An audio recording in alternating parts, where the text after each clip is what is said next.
It's right here. And then what was the mac? Don't forget to remove the spoon. The carbonara mac of the week. Here, I'll grab it for you. Excellent. And then click see rewards. Enjoy. And it looks like you do not quite have enough points yet. Oh, that's okay. That's okay. $10.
Each had multiple stab wounds. Some had defensive wounds, showing they fought with the attacker. And there was no sexual assault. County Coroner Kathy Mabbutt is describing the murders as personal.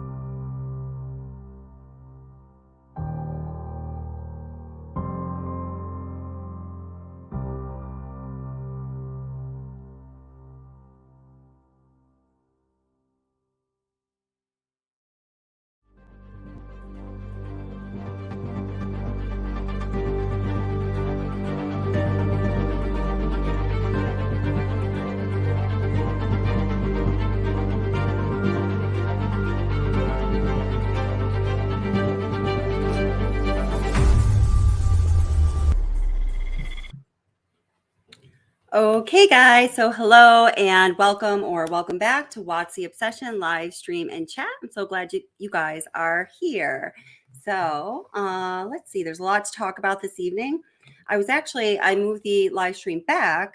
I was looking into something that I guess I'm not ready to go live with right now. I was hoping that I would be, but I'll hopefully be putting a video out about it in the next couple of days. I was actually contacted by a news station regarding something that had been on my channel, what I thought was a small thing regarding this case, but it turns out it might not be such a small thing. So that's kind of really exciting. So I'm sorry about that, but I hope it turns into some more substantial news for you guys than you've received so far, because as we know, in this case, news has been very sparse. Not only have investigators been holding all of the details very close to the vest, it seems, I don't know. I mean, my opinion is that it just feels like, and I hope I'm wrong, or I mean, maybe it doesn't matter if I'm wrong. However, we can reach justice. Hey, it's all good. But it feels to me like this investigation is not very organized. I don't know what you guys think about that, but so that's how it is. So hi, Jeannie Ramsey. Jeannie Ramsey, listen, I was done with work I'm on winter break now. After today,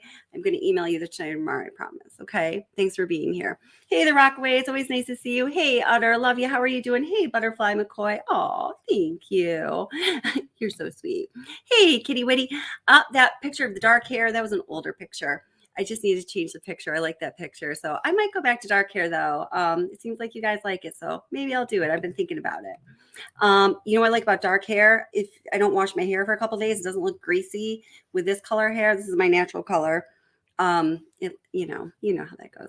So, hey, Aunt Diane, how are you doing? Nice to see you. Hey, Jody, and also Mia M. How's it going? Jody is cool, Mia M. And let's see. Crime and crochet are my hyper focus. How are you doing? Oh, the wonderful crime family, true crime family. Let's see. Hey, Diane Nolan, how are you doing? Welcome. Nice to see you. And also, just go back up a little more. Hey, Gregory Worth, thanks for being here. I got your email. Thank you for the clarification and for everything. I appreciate you. Hey, my friend John McSmith, how's it going? Nice to see you as always. And let me go back just a little further and then we'll just get started right into the content. Hey, Dave BMX, I hope that you're still here. It's nice to see you as always. I'm glad you've made a few live streams lately. Hey, Tony B, how's it going? I'm sorry that your twin brother gets to celebrate Christmas and birthday before you. I was reading that while we were waiting. Hi, Surya Ray. Love that name again. I'm glad to see you back here, Surya Ray. And yeah, oh, hey, Dilly Owens. Hey, thanks for becoming a member. I really appreciate it. Thank you for supporting the channel, and welcome to the What's the Obsession membership family. All right. So, gosh, I don't know. I really want to hear what you got. And hey, birthday cake pro bar. Birthday cake pro bar. Oh my God. I love that. It cracks me up. Hey, Tracy Wheeler, how are you doing? Tracy, I sent you an email today, right? So hope you got that. Watch your check something. I don't know. Okay, let me start off like this. So I'm just going to pull a video into the stream. I don't think any of you have seen this yet because I actually just had a chance to upload it. And oh, wait, let's see. Got a super chat. I just want to read that. Hey, Tom M. Welcome. How are you doing? Thank you so much for the super chat. Tom N. I really appreciate it. Thank you very much. I'm all flustered. Thanks for your content. I think they have enough backup now to nail this case. My God, I hope so. I hope it doesn't drag out, but whatever it takes, getting conviction. Amen, Tom. And I totally agree with that. And I think what he means by they have more backup now is we had talked before how there was a crazy number of FBI agents on the case. By different reports I read, it was anywhere from 45 to 47 FBI agents on the case, which is a lot. I actually did some research on that to see how many FBI agents were. I feel like my camera's blurry. Were on other cases, of similar horrificness, I guess you'd say. And this is a lot, right? So I said to you before that I surmise perhaps the reason so many FBI agents were on this case is because they had the mobile crime lab right there on site, which is not something they always do. And I heard with a couple interviews by two different FBI agents, former agents, that they said they could tell by, however they can tell, that the mobile crime lab was in full capacity. Like every capability that the mobile crime lab has was up and running for this case. So I felt like maybe that was why there were so many agents. But just recently, it made news that they put even more FBI agents on this case. So hopefully they do have enough backup and enough manpower and resources and all of that. My God, can you imagine being a person living in this community? These people must be terrified. And I mean, there's that aspect. And then also, we just need justice for these victims and their families. These families need to start healing and get a sense of peace. And man, so Tom N adds, and I hadn't heard this. I saw a headline about the U.S. Marshals earlier yesterday. I haven't been able to watch a lot of my own. He also adds U.S. Marshals and Texas Rangers. So Tom N, thank you so much. I always appreciate that. When you guys can bring information, feel free to share it. This is not my show. This channel is made by you guys as much as myself. So please bring that information. Likewise, correct me if you really know something and you want to add to something I say, or people have corrected me and rightfully so. And I really don't mind it. Let's just figure this out. Doesn't matter how it happens. Hey, Olivia Burton, how are you doing? Oh, awesome. Olivia's a first timer. She's happy to find us. I'm so glad you're here, and I'm sure you're going to feel very comfortable here in chat. Hey, Kathy Williamson, how are you doing? Welcome. Nice to see you. 60 FBI now, Gregory says. Thank you, Gregory. Gregory's always adding something meaningful to the conversation. I really appreciate that. Thank you. Okay, so let me bring this into the stream here. And oh, shoot, I didn't make a thumbnail yet. I forgot about that. So much to do when you upload a video, just so much to do.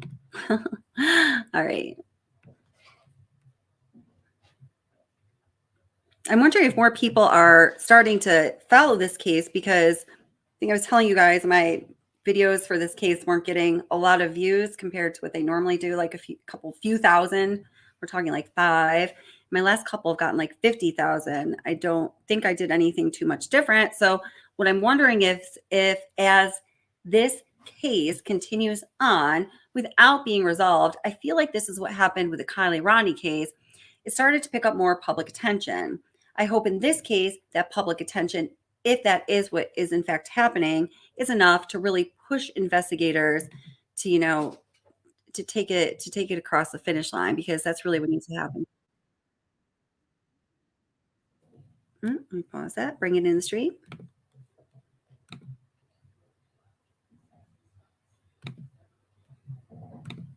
Alrighty, here we go.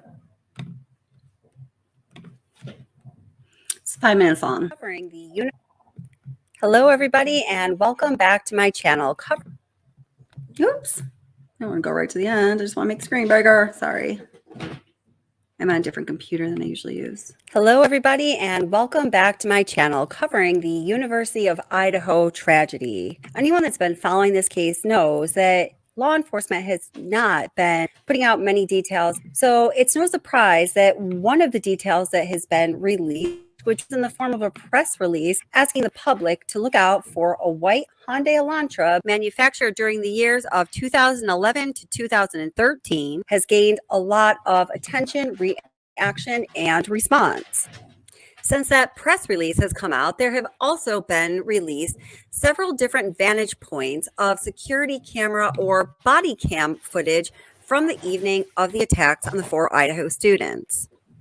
In the videos that I've created and posted on my channel talking about these details from the videos and security camera footage, people have left comments asking about a white car that can be seen in some of this footage, and also a white truck that can be seen in some of this footage. So let's talk about that white car and the white truck. First, let's discuss the white car. There was a body cam footage that was released where officers were talking to 3 young men sometime during that evening. We're looking at the relevant times of 2:45 to 3:15 a.m. These times are relevant because we know that Kaylee and Maddie arrived home around 1:56 a.m. and law enforcement estimates that the attacks occurred between 3 a.m. and 4 a.m. In the body cam footage, we can see a white car passing the officer talking to the 3 students that looks very much like the white Hyundai Elantra that officers are looking for according to their description in the press release and the photos that were released. As you can see, the police body cam footage took place at 2:58 a.m. And let's take a closer look at that white car driving by slowing down and enhancing the color and contrast on this footage. Now, it's important to note that the color and contrast enhancements I made are not going to change the color. There's no tint added or taken away. It's just going to enhance essentially the black and white. So we can see that this car is, in fact, a white car. And closer up. Next step, a Google search for a white Hyundai Elantra. I picked the year 2012 since the date range was 2011 to 2013 and found one that was almost the precise angle of this car driving by in the body cam footage. So then we do a little magic in video editor and take a look at the 2012 white Hyundai Elantra overlaid on the body cam footage. So I'm wondering what you guys think of that. I think it is pretty darn close. This white Hyundai Elantra appears to match the shape and size of the car driving by on the body cam footage. We have yet another image of a white Hyundai Elantra, or at least a white car that was captured by a gas station, and this car was traveling away from 1122 Kings Road. Let's take a look at that image superimposed over the body cam footage of the car driving past the officer speaking to the 3 students at 2:58 a.m. So we've already established that this is definitely a white car here. Now, I hope you guys like this because this took me hours. Here's a still photo of the body cam footage in the regular coloring that it was released in, with that image overlaid. What do you guys think? Next, many people pointed out the white truck that can be seen in the security camera footage that also saw Maddie, Kaylee, and Jack S. walking down the street. The truck appears to be driving by, and then some people say the truck pulled over abruptly. Comments on the video say, geez, I hope that law enforcement has talked to the driver of this truck. I don't have any more information about this white truck, and I want to know what you guys think about that. Do you think this white truck looks suspicious? do you think that the driver of this white truck should be interviewed? And I want to know if It'll be you've just heard a couple any minutes. more information or I just seen any started. additional videos about this white truck. Could this white truck also be important to the case? I'm on I live think we've stream. established in this video that the white Hyundai Elantra is indeed critical to this case. And I am hoping that law enforcement is starting to put the pieces together to figure out how it's important to this case so they can finally crack this case and find justice for the victims, Kelly, Maddie, Ethan, and Xana, and their families. All right. So what do you guys think of all of that? So, you know, it's really thanks to all the people that were commenting on the videos that I had posted that I really took a look at back at the body cam footage and looked into exactly what was going on, when you could see the white car, and did it, in fact, match the pictures or the white Hyundai Elantra, the pictures you can find of a white Hyundai Elantra that was manufactured in those date ranges from 2011 to 2013. So when I started, you know, doing the work on that and trying to work the overlays, I was like, wow, dang, that like, it really, really does match. So I'm interested to know what you guys think about that. Let's see. So I do want to, could do this because it looks kind of weird. I am going to just open it up. If anyone wants to come up and say something about their thoughts on this case or questions they have or something they've seen on other channels or the news or whatever it may be, please just feel free to pop on up. I will let you up unless you look really skanky, in which case I won't let you up. That never really actually happens. So just don't look skanky. Okay, here we go. Copy the link, paste the link. So I would really love to hear what you guys think. So, you know, as I said in that video, I personally have not been able to find anything else about the white truck. I have heard that I haven't seen because I haven't had a chance to look at videos from other channels really, but I've heard that other channels have claimed to have made some, you know, progress in figuring out details about that. I personally am not sure if I believe it or not. You know, on this channel, we are facts only, substantiated facts with evidence-based, proof bolstered, and that's all that's going on this channel. Speculation, of course, is something we're always doing in the true crime world, but I'm not going to put out information unless I can really back it up. So, yeah. So anyway, if anyone wants to grab that link, just go ahead and do so. It'll be about 5 minutes, honey. Always making dinner late. Let's see. Yes, and thank you, everyone, as Gregory says, for being kind and respectful in chat. That's always what we want on this channel, and I very much appreciate it. So Trini says, oh, and also, by the way, as Trini just mentioned, the reporter room, I'm not one of those channels that says, you don't mention any other channels. You can mention any other channels you want. You can plug other channels. There's enough views to go around, and it's all about justice. It's not about me. So if you have good information or good things to say about other channels, please do so. I encourage you to do so. Try not to, you know, say nasty things about our channels, though, you know. So, yeah. So let's see. Trinity says, make it bigger so I can read it. The reporter room, Pascal, says they match the white Elantra to the LLC that owns 1122 King Street house. So the reporter room, Pascal, says they match the white Elantra to the LLC that owns the house. Okay, so wow. All right, so let's assume that, let's just, for the sake of discussion, say that, okay, yep, that's true. So what would that mean? I mean, I guess that would mean, it could mean, I think, in my opinion, one of two things, that we could, you know, maybe stop looking at the idea that this white Hyundai Elantra is connected because we've made a connection that gives that white Hyundai Elantra a reason to be there. Or we could look at it as that one white Hyundai Elantra that can be traced to the LLC that owns the property that the 4 students lived in or the boyfriend was at. It was there at a weird time when it shouldn't have been expected to be there and had no reason to be there. Therefore, that person needs to be investigated. So, I mean, what do you guys think about that? Let's see. Allegedly, of course. Yes, always allegedly. Yes.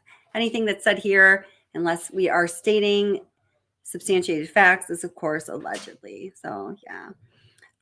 Yeah. So Rockaway says, and I've been thinking a lot about this too, Rockaways. The problem is that all modern cars look so similar. Even close visual match could be misleading. And I agree with that. So even when, you know, I was working with those overlays and I felt like, wow, I was surprised at how well they matched up, is meaning like the height of the taillight, the height of the headlights, and just the various dimensions. I guess when you're the person actually working on the overlay, you get an appreciation for how well that matches or it doesn't. Because I pulled a couple other cars that were a little bit similar to an Elantra to see if they matched. And I really, maybe I should have screen recorded myself doing that so you could get that appreciation too. And they really did not match.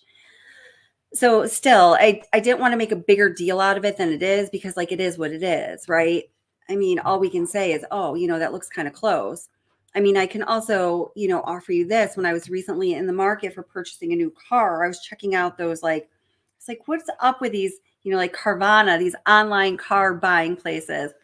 Where I used to live in Philadelphia, my best friend still lives there about a block away from where I used to live. And one of the big places where I guess you get a big coin, and it's like a ceremonial coin. You go put it in, and it's like a vending machine, and it vends you a car, the one that you bought. It's kind of cool. I don't know. That was good advertising for me. I wanted to see what it's about. Anyway, I was looking at a range of cars, but I noticed that these Hyundai Elantras kept coming up. This was like 2 months ago. And I'd never heard of a Hyundai Elantra. I was looking into it. Definitely wasn't the car for me. It was too small. I feel like it would have blown all over the road. I'm used to an SUV.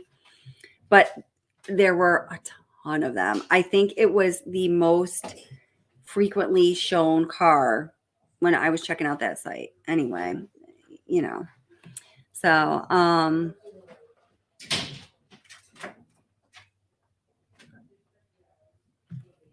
oh, cool. So let's see. Hi. Oh, cool. Oh, hey, the mob crew. How are you doing? Welcome. Nice to see you. Somebody was just talking about you here in chat. Let's see.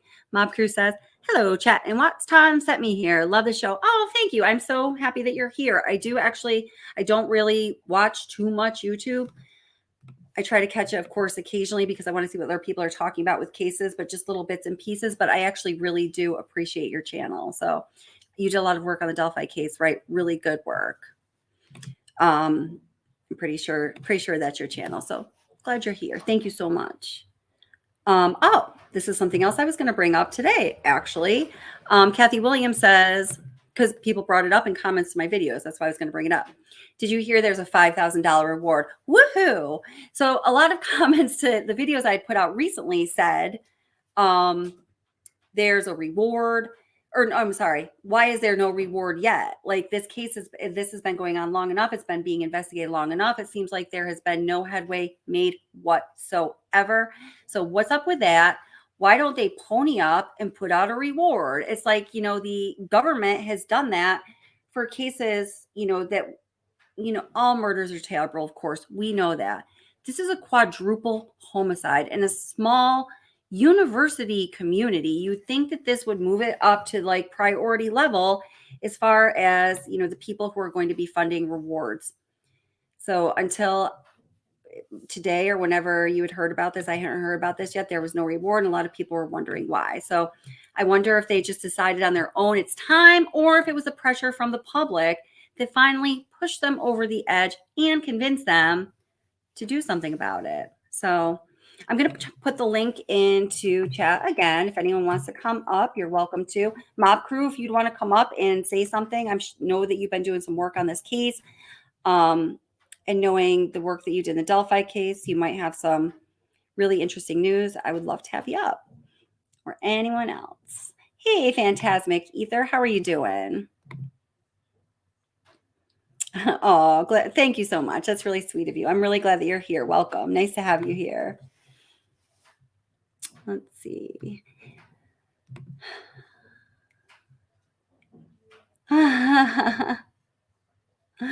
What? Pay no attention to the grumpy man in the golf visor. He's just jealous of your work. Who's the grumpy man? Oh, I don't know. Someone being nasty to you? I'm sorry about that. Streets of YouTube can be terrible. Jesus. I'm sure people are jealous of you, Mob Crew. I'm sure of it. Let's see. Anyone see the movie Drive when they picked an Impala for the getaway car expressly because it was one of the most nondescript? That sort of sounds familiar. I don't know if that's I don't think I've seen that movie. I don't know if that's a plot dynamic that's been redone, but yeah, I get you. Yeah, that's when they said it was a Hyundai Elantra, when I read that press release, I was like, oh, snap. Because just based on that experience I had, I just know that there's like a trillion of them out there. Hey, Allegedly, how are you doing? Welcome. Allegedly says, popping in to say hello. This amazing chat and what's the obsession? Awesome. It's great to see you, Allegedly. Have you been following this case? Do you have any interesting aspects of this for us to discuss? Did I just see my future husband, Pride or Honesty? I did. Aw, hubby.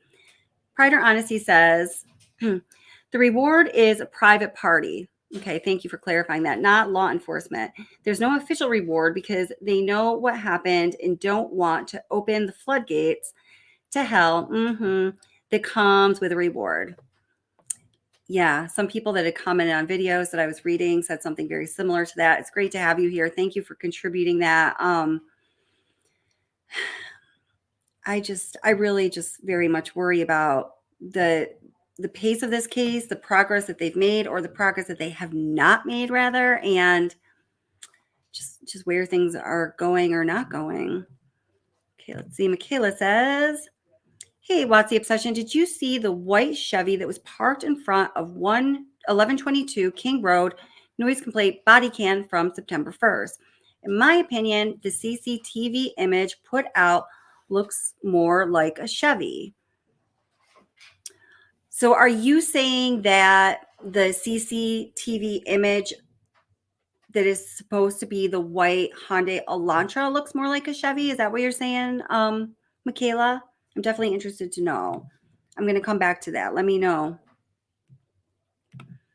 Let's see.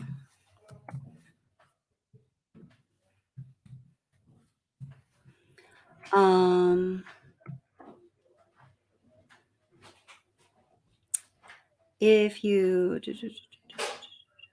yeah, this is okay. So Rockaway says, if you live in Idaho, you want a car with 4-wheel drive and towing power. Hyundai Elantra is not an Idaho type of car. It's a really great point. Like I was saying, when I was checking out that Carvana site and Hyundai Elantras kept showing up.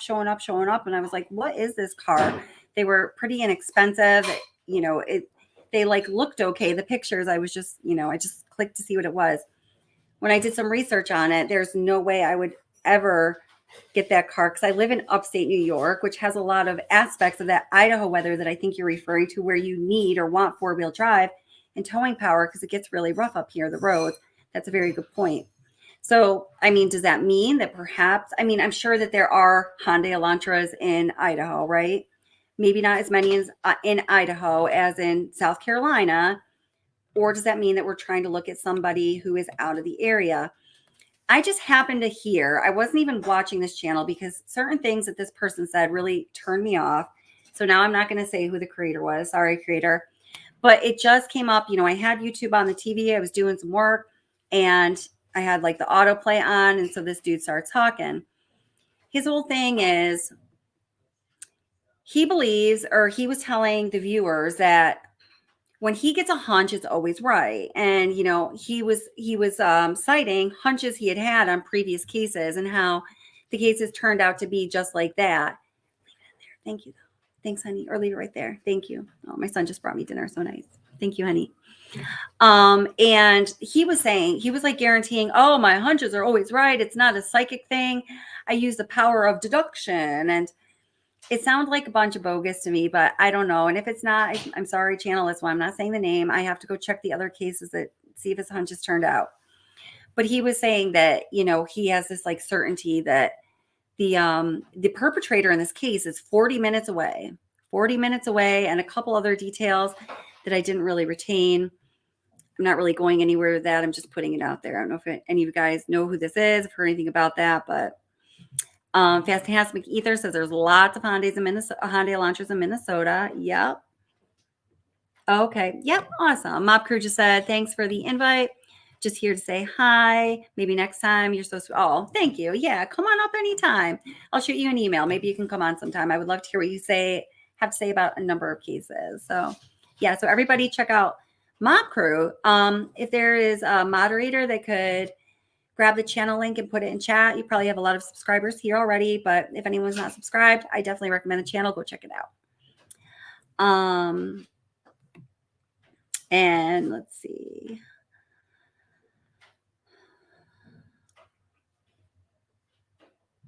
Oh, let's see. Hold it. Oh, hey, thank you, Tom. And thanks. Thank you so much. Thank you. Thank you for the super chats. I really appreciate the support of the channel. Tom N says, this case is so new. We have so much to learn. I think Chris could help blow this channel up. Oh, thanks. Definitely connect with him. He is humble, but very intelligent. Thanks for your coverage. Oh, well, thank you very much, Tom. And thanks for sending him here. And, from what I've seen of the mob crew of that channel, I completely agree. Now, the mob crew is connected to like Monster Under My Bed. What's that channel? I think that I found one through the other. I can't remember how it went, but yeah, thank you very much. Definitely a totally solid channel. Yeah. So thank you. And Phantasmic Ether echoes that sentiment, saying the mob crew is amazing. And again, I said earlier, I am a fan of supporting other channels on this channel. So always feel free to pipe in and offer your support for other channels. Just don't say anything nasty.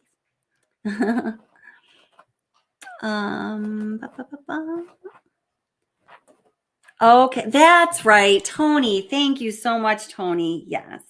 So Tony says the creator that I was just mentioning that I told you said that he's always right on his hunches, said that the car was, like disposed of or dumped in the Snake River.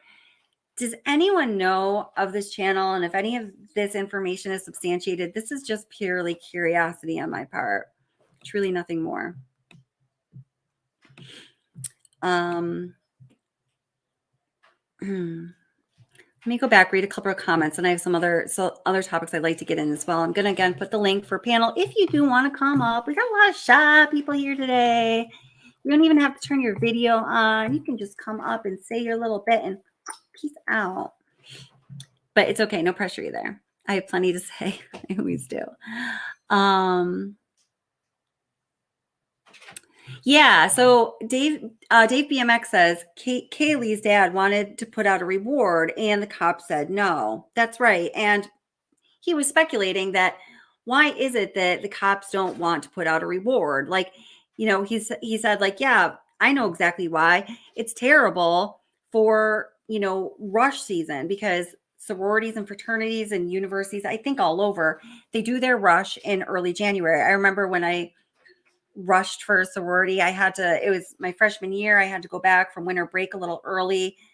I didn't love my first semester. I was like a little homesick or something. So I wasn't sure if I wanted to. I remember this very well. And it took up a big part of the beginning of January. So the timing is such, he was saying that there's a big Greek life, which is sororities and fraternities at the University of Idaho. If they put up these big reward signs, looking for a quadruple homicide murderer, it would be bad for the rush. But I mean, to that point, I guess I'd also say that people in the area, people that are looking into that school, they're going to know what happened. I think even worse is not having found the guy.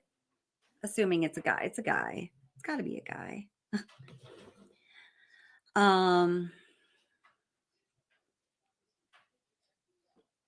Tony B, I think you ought to come up and tell us your thoughts. I would love to hear your thoughts. I always like hearing your guys' thoughts.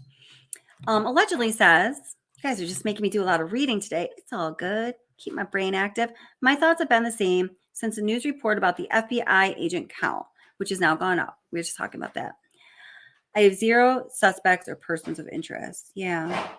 So you thought that perhaps there was a lot of FBI agents because I think that you initially said you surmised that perhaps it was known to law enforcement that the person they were looking for is actually committed such horrendous crimes before, right? Something of that nature. Oh, goodness gracious. I just can't believe.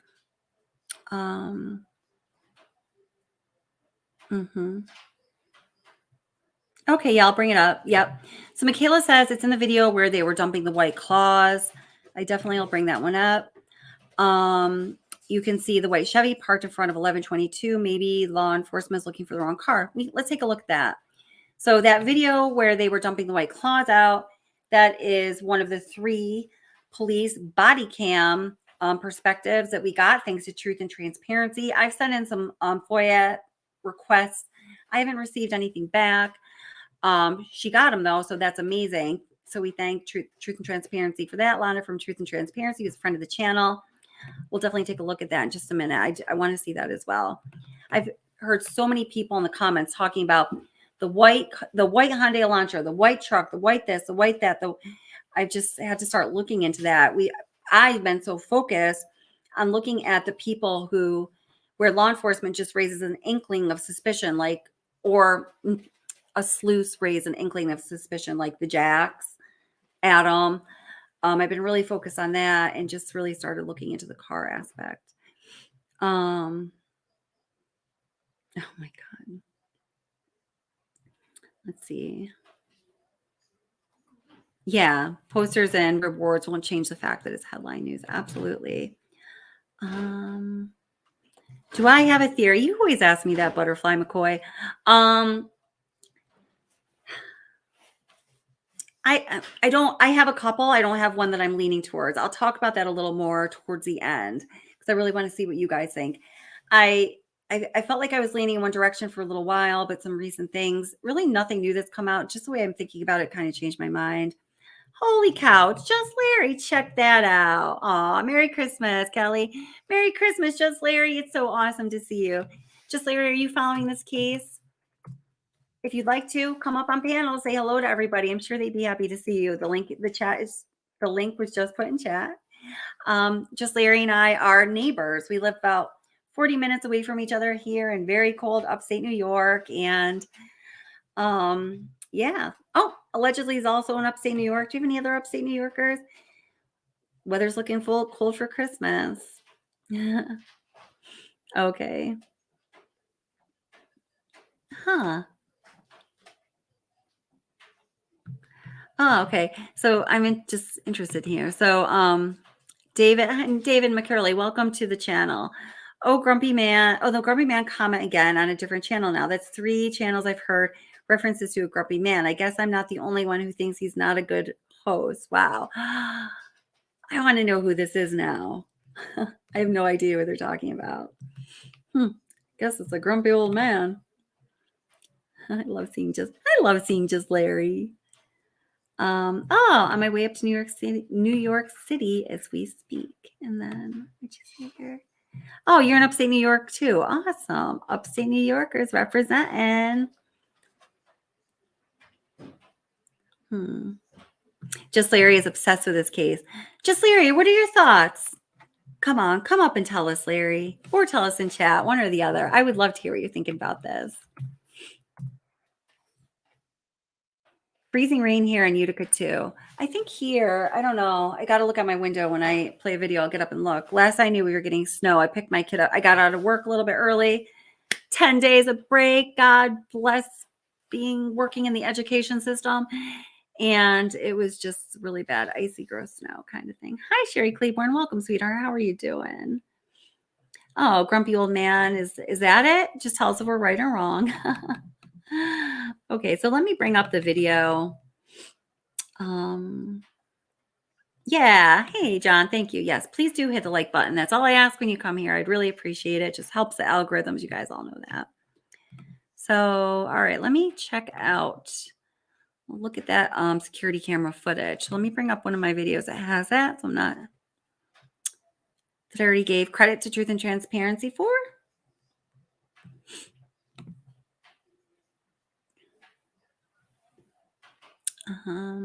Just give me a moment here and I'll get that set up for you guys.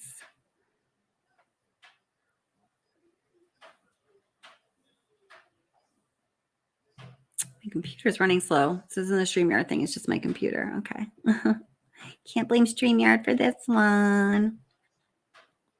All right. I think this video has it.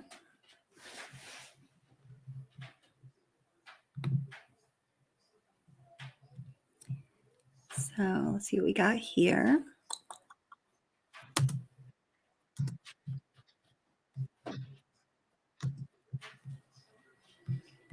All right.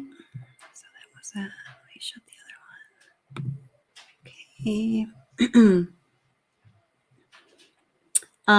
Yeah. Good night, allegedly. I hope you have a really great night. Thanks for stopping by. Always nice to see you.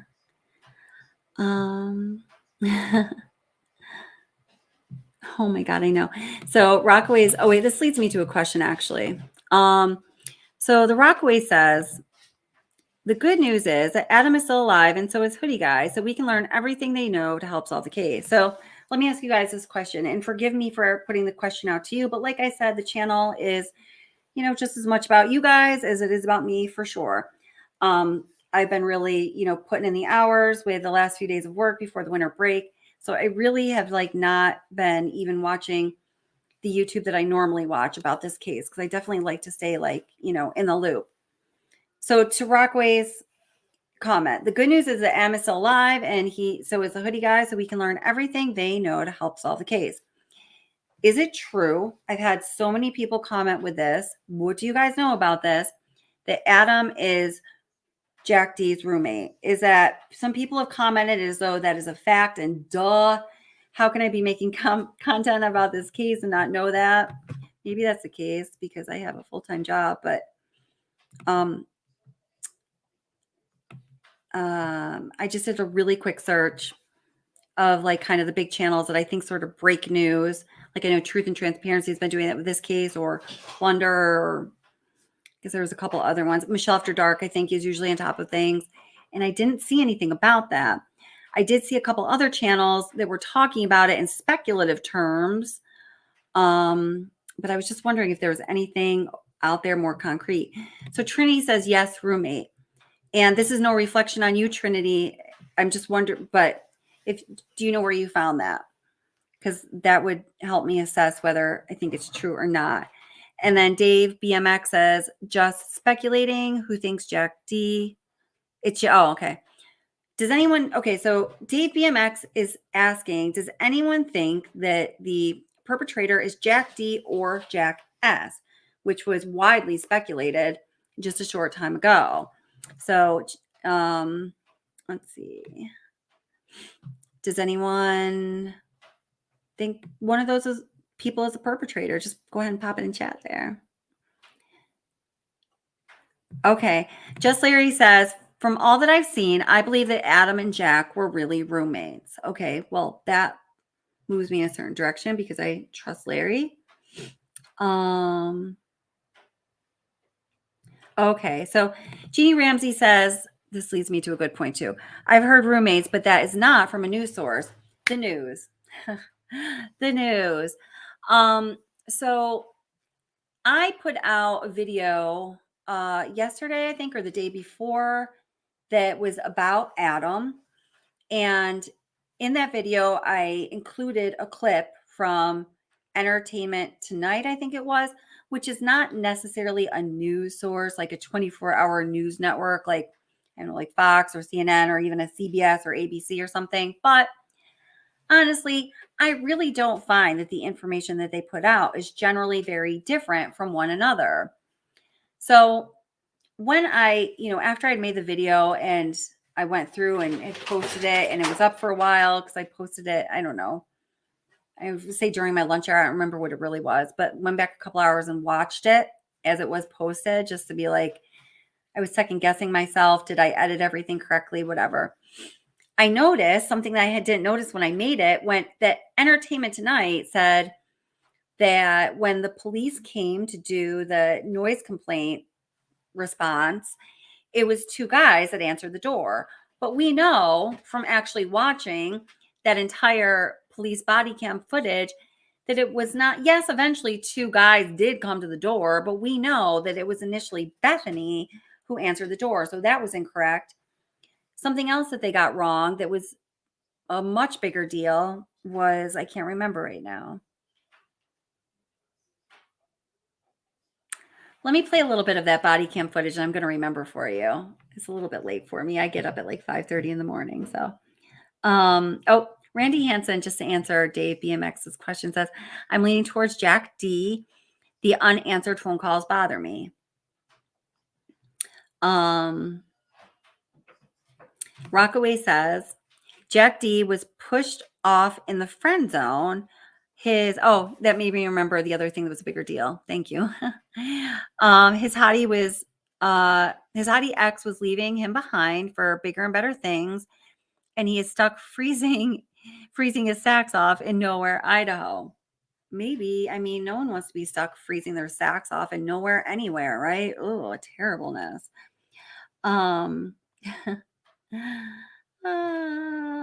Hey, Glenn Jammin, how are you doing? How's it going? Thank you. Good Lord, people just won't believe the facts. I know you're a really good fact person, Glenn Jammin. I like that. Were you following up on something there? I just saw you there for the first time. Just Larry says, I think that Jack D has to be a prime suspect at this point. Police were very hesitant to say that he's cleared. Yeah, I totally agree with that. Something else that I noticed is that Kaylee's dad also will not say that he's cleared.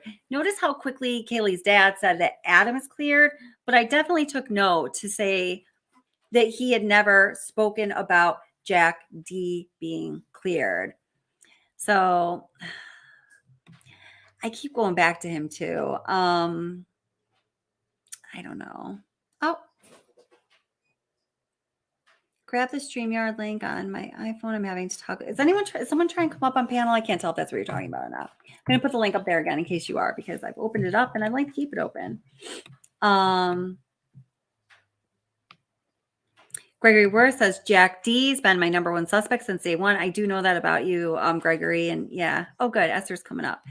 And then Kathy Williamson says, Jack S, in my opinion. So I'm going to bring Esther up onto the panel. So I'm going to bring you up, girl, right now. Oh, she just went away again. Come back up. I'll grab you next time I see you there backstage. Okay, sweetie.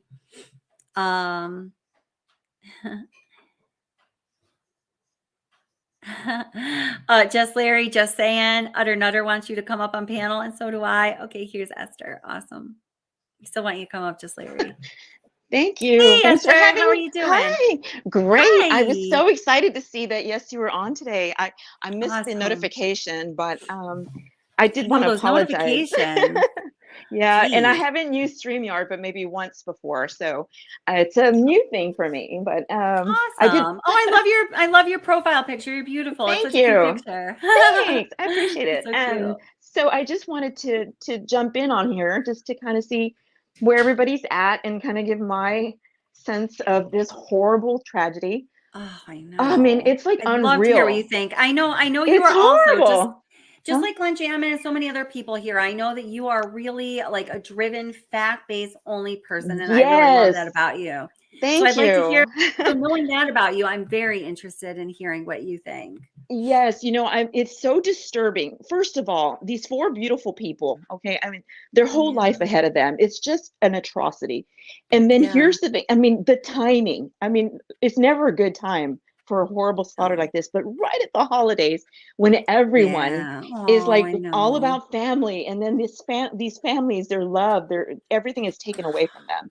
So that was like a huge thing. It's like these young lives are so beautiful, and then just the craziness of the circumstances. You got two that didn't die, right? Two that weren't, they were unharmed, and a dog. And then you have amazing. Yeah, it's like, what is this? And so of course, naturally I gravitated like everyone else, like right away. What in the world? There's got to be an immediate answer. Like, you can't have this much bloodshed and like not an obvious person be responsible. That was like when I first heard about this case, I was planning, I didn't even touch it for a while as far as making content, because I thought, I believe and I pray this has got to be solved really quick. I'm not even going to start to put out content because it's going to be like a flicker, but it's not. It's a roaring flame, unfortunately.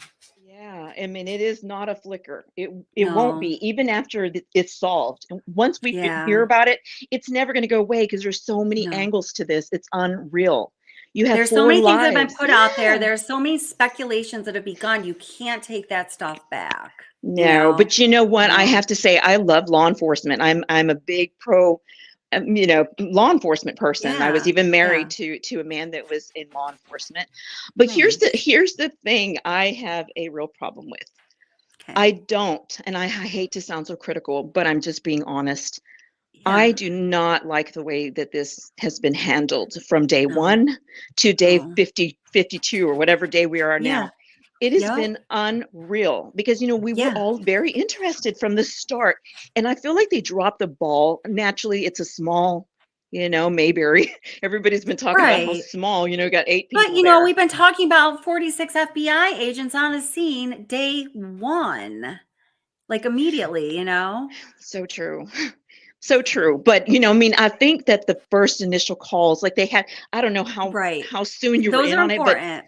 when they had the Emmy or the person, she said Yes. she waited, right? Like you covered that this last Yes. time, Yes. where, okay, so I'm, been notified at 12 noon, but I don't go until 5. I'm like, aren't you supposed to be Right. in there? Or, Right. I know. She and just like no, said, maybe they should play that. She just like sat back and said, like, oh, I waited. I wasn't there. And then finally, I ate my chili and played my bingo and arrived. Like, what the frick, man? right. Well, and her excuse was, and I'm not blaming her, but the excuse was, well, I was letting them do their thing.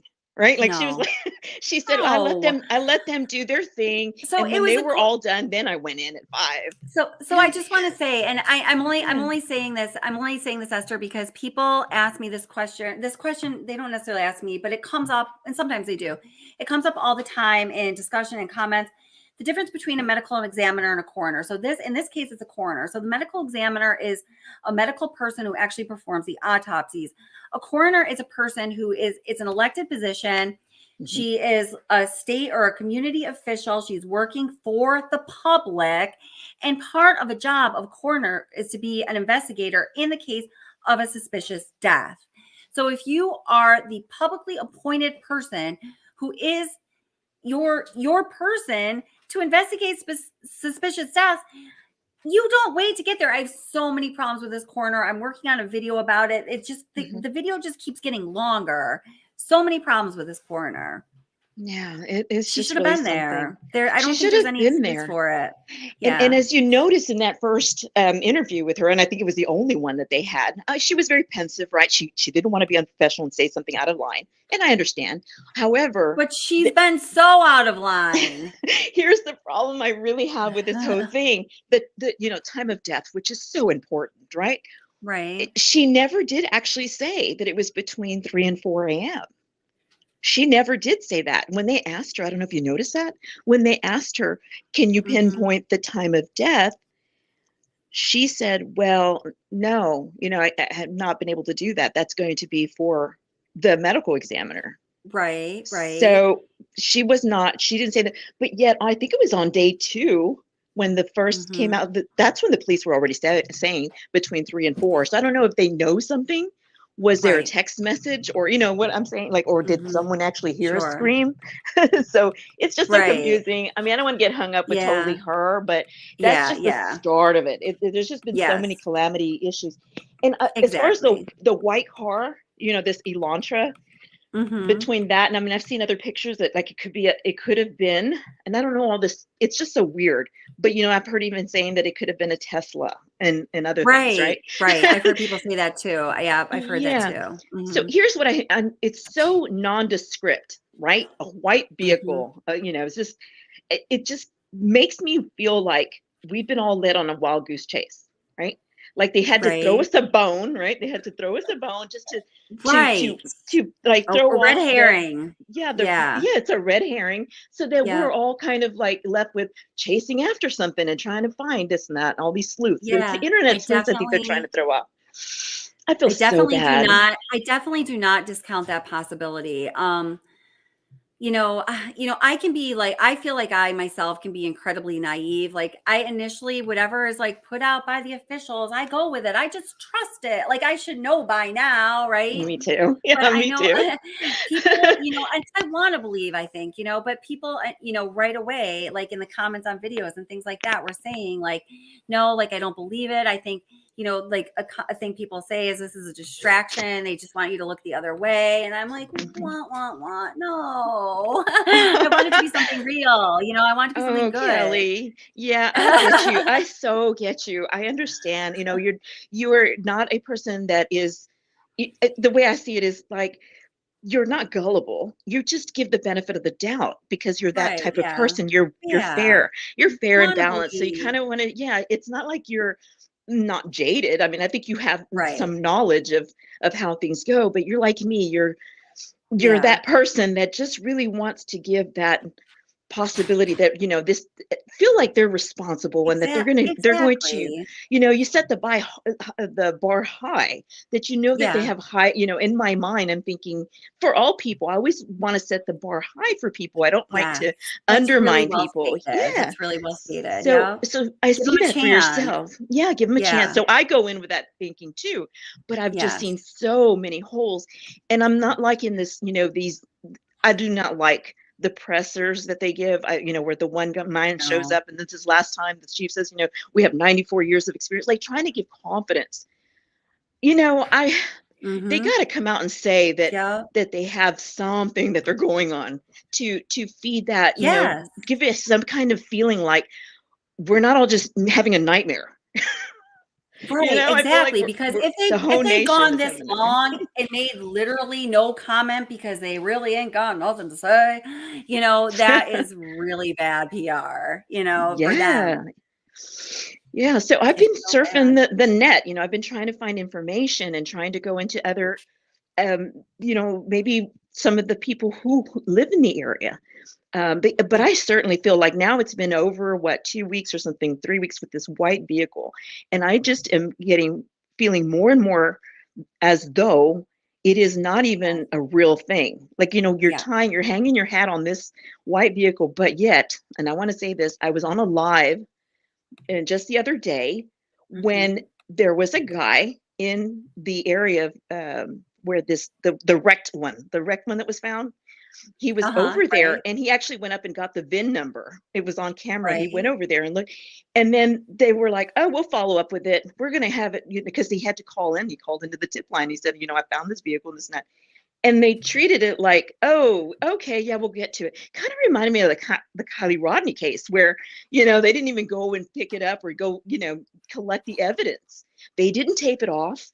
They let the guy go inside the vehicle and like take pictures, and he handled the vehicle. I mean, it was unreal. You didn't like tag it down to see. That is so crazy. It was like they already knew, Kelly. It looked like they already knew that wasn't the vehicle that they were looking for, even though it was a 2013 Hyundai Elantra. You know, it fit the description of the vehicle. And so, yeah, I think that, you know, to happen, it really has to be one of two things. It's either that they already knew it wasn't the vehicle because they just put it out as a red herring or whatever, or, you know, the most positive thing would be that they know something more than they're letting on to us, and terrific, right? Or they were just being that freaking sloppy. Like, oh man, that's such a bad, you know, either way, it's not good. But you know, that might be what is the chat think? You know, what are the members thinking? Do they really believe that this is a real clue, you know, that this white vehicle, or do they feel, I mean, that would probably be a good poll, you know, if that was something. Oh wait, I can do polls. I forget how to do it though. Wait, just one second. I just want to get to this. I'm going to get right back to that. But Tom, and thank you so much for the super chat again. You are being too kind. I really, really, really appreciate it. And I'm going to read this one out loud. I said that my rule is if you have something nice to say about other creators, or you want to, you know, promote something good that other creators put out, by all means, go ahead. But please don't say anything negative about other creators. But I'm going to go with this one. I'm going to tell you why. Tom N says, grumpy old man is Gray Hughes. You are a breath of fresh air compared to him. Thank you. The only time I went, Gray Hughes, the man, the creator, he had emailed me during the Kylie Rodney case. I had put out some kind of video and he emailed me asking about it. It just so happens that I had COVID at the time. So I didn't, some of you that are here, I think, you know, like emailed me, and it was like a month later, I finally got back to my emails. I was very, very sick with COVID. I was down for the count for like 3 weeks. And so when I finally got into my emails, I saw I had an email from Gray Hughes, and I was like, oh, Gray Hughes. Wow, he's a cool creator. I'd only seen a little bit of him ever, but I know some people had talked about him, and I was, you know, I just noticed his email. At that point, I think whatever it was he wanted from me or was asking me was kind of moot because so much time had passed. So I just responded, letting him know whatever was up. And I'll have to go back and read that email and try to figure out exactly what it was. So then I had watched one of the videos that he made about the Kylie Rodney case, and he had done some good, you know, graphics work, like laying the scene out. And it really helped me like visualize things and understand things. And I was appreciative of that. So I never even watched one of his whole anythings, only little bits and pieces here and there. Like when it comes on, I watch it for a couple minutes. So I went to one of his live streams and I got a membership. I have like no channel memberships. I'm so sorry. I appreciate when people get channel memberships here. I try to get a few here and there, but then, it's like my card expires. I'm just bad with them. So I became a member. My point is, it's like a big deal for me to get a channel membership, like a really big deal. Absolutely. And instead of him or anyone else saying thank you, a couple moderators and just people in the chat started going at me, like going for the jugular. Why? What was said? They didn't like the name of my channel. They didn't like I had anything to do with the Watts case. You're a piece of shit. You have to do with the Watts case. But it wasn't just that. It was like just other things, like my mere presence, my profile, which whatever it was such catty, like mean stuff. And the only thing I did was buy a membership, say thank you for the work you did on the Kylie Rodney case. I really appreciate it. It helped me understand this aspect of it better. And everyone was so mean to me. And what was going on during that time was a woman called in and Gray Hughes did not like how she spoke to him. And he continued to rip her apart for like 20 minutes. It was in such bad taste. So although on this channel, my general feeling is I do not like to talk bad about other creators. I like to support other creators, but they're mean people over there. So I get you, Tom. I don't know. I broke my own rule, but I just feel like I had to say that. Yeah, and I get it. You're not bashing him. You're just telling him you're telling us your experience. I have had dealings with Greg Hughes myself. Have you? So yes, I have. Surprise. And so, yeah, it's not so far removed from what happened with you, although I didn't get an email from him. Actually I got a very rare. The funny thing is email, just to be clear, he was asking me for something. He wanted something from me. It was, it was like, but yeah, go ahead. What's interesting is that, I'd been poking around in there before before the overlay that he did. He was phenomenal with that. I get it. I think that's what it was. All this time he spent. I didn't catch him when he was at the height of his, was it the, Delphi, I think. Yeah, the Delphi, right. I wasn't into it at all. I wasn't at the time either. Yeah, so it wasn't that, but I did tune in just before the overlay, kind of just I wanted to find out more information about Truckee. So I was just like looking everywhere. And so one of many that I went to, and when I saw what I did not like and I just don't want to bash him, but I'm just saying the truth here. My concern was how he treated the supporters. Like these are actually his chat people, the people that were even his moderators he was offensive to. So I was just on alert. But I had my gift option on. He did gift me a membership. I didn't pay for it. He gifted me a membership, right? So I stayed in. But I noticed the other day, this was before he gave me the membership, by the way. I was on, because I have two channels under the same name.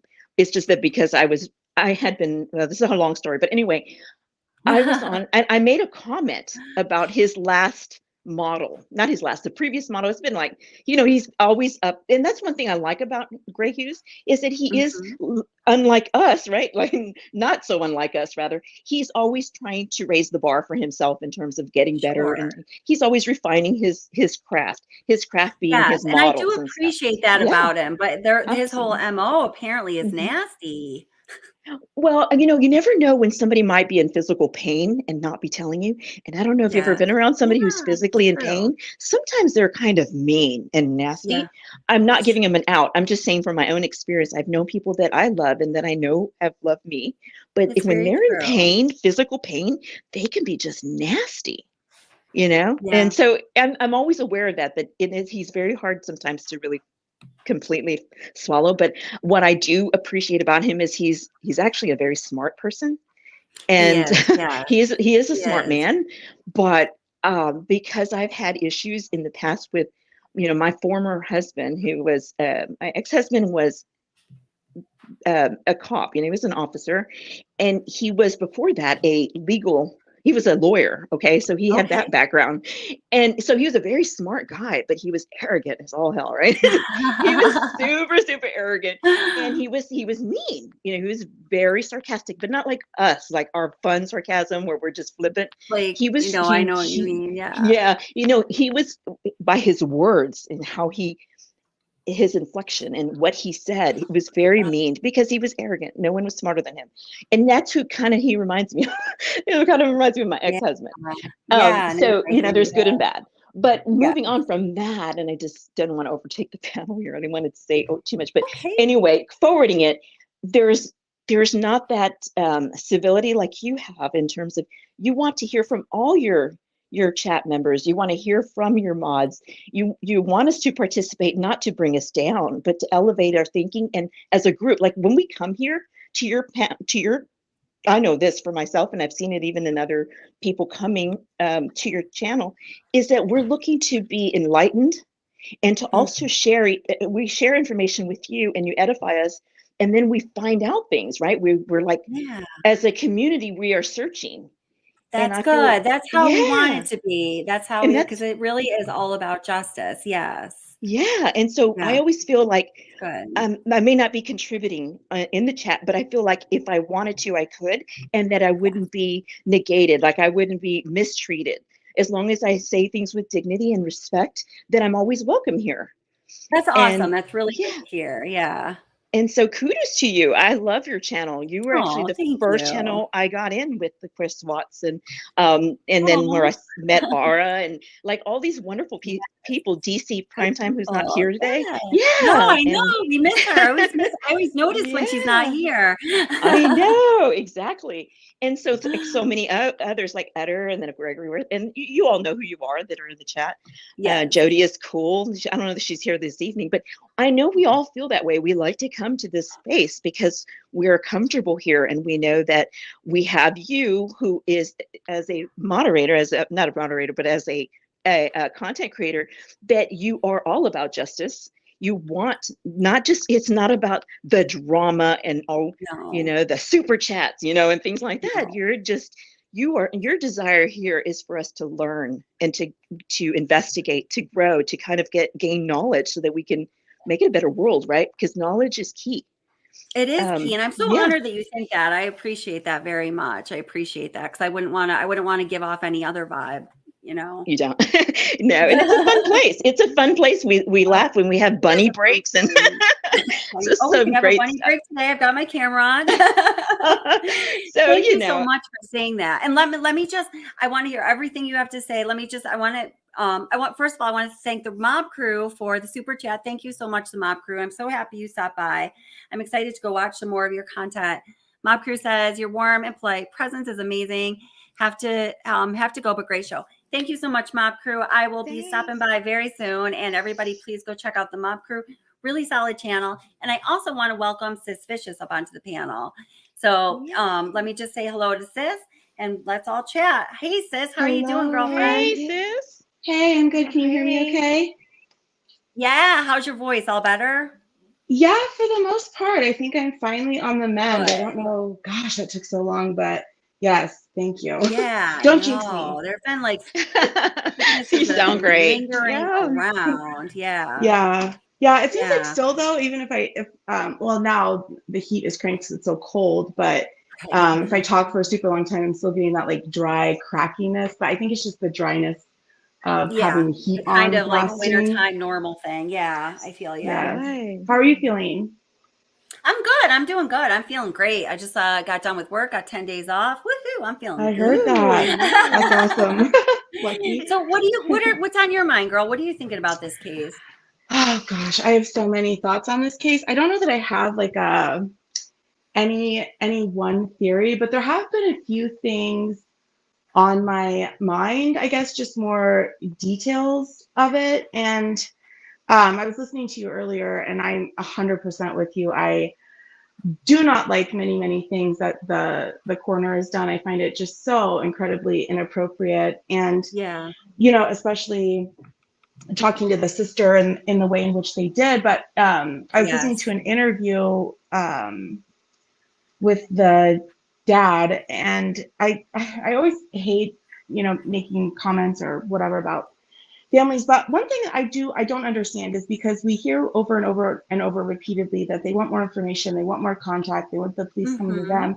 But it seems like they've been very blasé about anything that's said. Like they're just instantly right away refuting it. So I don't know. I wish I knew exactly what it is they're looking for. They possibly have pieces that we don't know, but they were very quick to defend Jack. They were very quick to well, here I just want to say about something. I want to talk about this a little bit, and then I want you to continue on. But I just want to say my feeling is the mom and sister were very quick to defend Jack. I do not believe that dad was so quick to defend Jack, but we're going to go back to that. But keep going. In some of the more recent interviews, I'm kind of getting that vibe too. It's just interesting, and it makes me wonder. What they had, the video, they'd already seen that. They were quick. Oh, Adam says. So it just seems like every little thing that does come out, and again, we might just be behind the times of what they have. I don't know, but it just seems that. Sure. Yeah. But anyway, they've just been so vocal about that. But, I don't disagree that law enforcement, it doesn't hurt to pick up the phone and at least touch base. But, absolutely. Anyway, that's just my thought on them. And of the four, I've been the most vocal family member, which, I also find curious. But yeah, I don't know. There's just a few things, there's been so much conversation about, the point of entry. And I was going back a couple days ago and I was looking at footage of news from the search. And, then we go back to the body cam footage. And one thing that I find interesting is if you look at, a present day view, it is very, very well lit.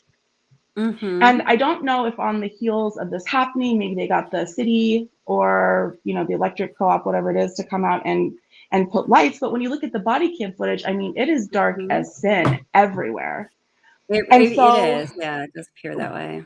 What I was looking at those that I find interesting is they said that law enforcement said that they've left all the lights on as they were when they arrived at the scene, right? They don't change any lights. They've left it all exactly the same. And if you look at the back porch, the only light in that whole area is the string lights that go around the patio door. That's right. So, but some people have said that those were, I know that, oh gosh, the interview room. Who's that guy? I can't think of his name right now, but that's a great channel too. Chris McDonald, he's great. I love him. He said, I think it was him that said that, he was there and no, because they wouldn't. Somebody who I felt was reliable said those lights were extremely bright. I just honestly don't remember who it is. Yeah, but they were. And it just made me think, because if you look at the back, like from those lights, that's the one very well lit spot. And so for someone to come under the guise of what they believe to be darkness, there's apartments, there's everything out there. Someone could be smoking a cigarette. They could be letting their dog out. You can only see so far. And so I don't see someone coming in through the front door, and I don't see someone. And it was very much a party neighborhood there. I mean, at like 3 a.m. I mean, I was a party person in college. Yes. I lived in a house very much like the house that they lived in. I was a sorority. I was Delta. Can I help you? And yeah, I mean, 3 a.m. You better believe in my neighborhood there were people up and everywhere. Yeah, on a Saturday, we were jumping, right? Yeah, I mean, we were still alive. Yeah, we were not sleeping at 3 or 2. No. And even if the coast was clear at that very second, you would also have to bank on the fact that no one's going to be walking over that hill in a second. You can't see. So so I was looking, and when the forensic team was still there, it looked like they were paying heavy attention to the window. And I don't know if they were adjusting for prints, but you could see footage of, them looking from the inside. And you think, well, I wonder if they're collecting prints, or maybe the person came in through the window, because where that string of lights is, that window is the only dark spot. Yeah. Which window, honey? That second, so to the right, I believe, of the sliding glass door. Okay. That double pane sliding window. So it looks like it is one of those that slides open. sort of at that ground level Yep, at the back. Yep. Okay. So assuming that string of lights was on, that window is the only point of entry that wouldn't be well lit. Okay, so are you talking you're about the back? Or are you talking about just the back where that brick is? You know, I know By there was the like door. a cinder block sitting out front. Or are you talking about some footage you're up talking about here, where the too. sliding door is? So I believe it's the right of the sliding door. All right, here. I'm gonna get some of the Yeah.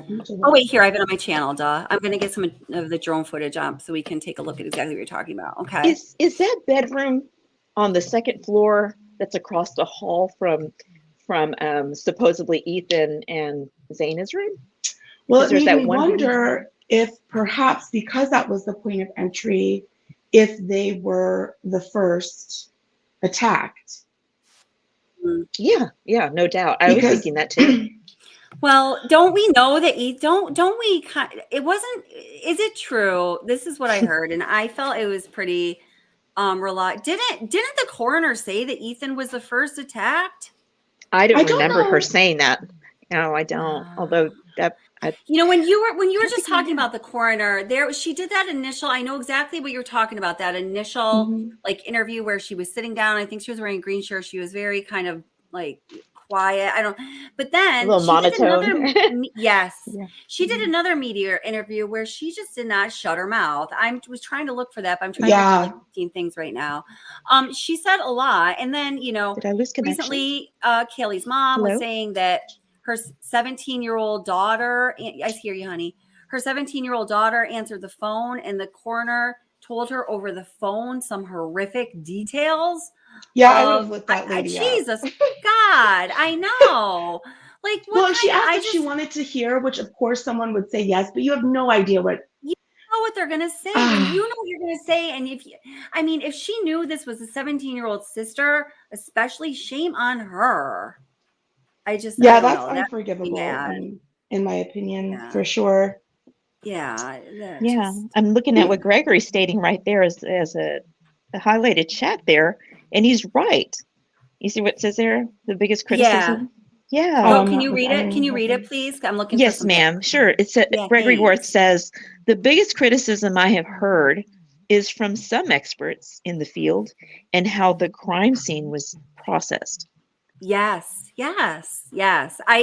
Gregory, I've heard very similar thing, or, you know, I don't know if it's the same things, but that is, you know, I have my opinion on what I felt was like wrong with how the crime scene was processed, how the investigation was carried out. What the hell do I know? You know, I'm a true crime like fan person, like researcher, but I'm not an investigator. But what really has, you know, allowed me to feel at liberty to make statements of that type is what I have heard from the professionals who were clearly credible folks, you know, and what I've heard. I haven't heard any professionals in that field commend them on the investigation. There's been none of that, because I don't feel there's anything to commend.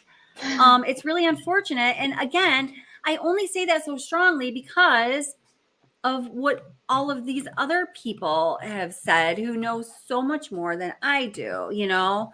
So I'm also going to just bring, just as a side note, I'm going to bring a little slideshow. This is actually from the interview room. I took some screenshots when he was going through this of his pictures of the house. So if you wanted to, then Suspicious, you could tell us exactly what you're talking about. So yeah, I don't watch his channel that often, but yeah, he's good. The pictures are good. I like him. I find him to be, I don't know, I just find him to be accurate. I do too. He's let's see. So oh wait, here's the, hold it. So I'll just tell me where to stop with the pictures, okay?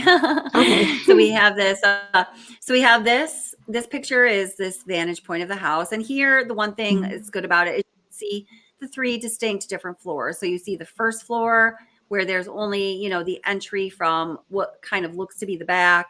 And then there's the second floor, which is a larger floor because it includes the old construction and the new addition.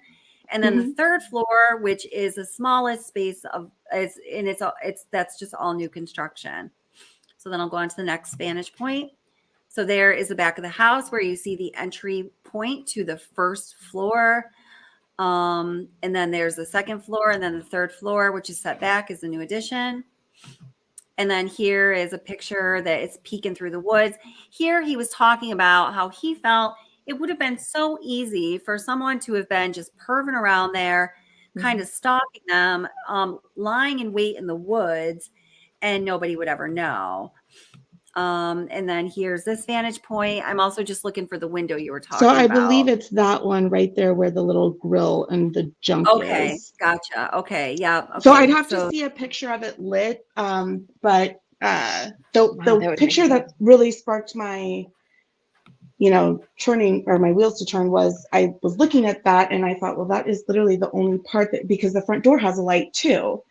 And we know that there's at least some cameras, because one of the neighbors' cameras caught the rideshare person dropping them off.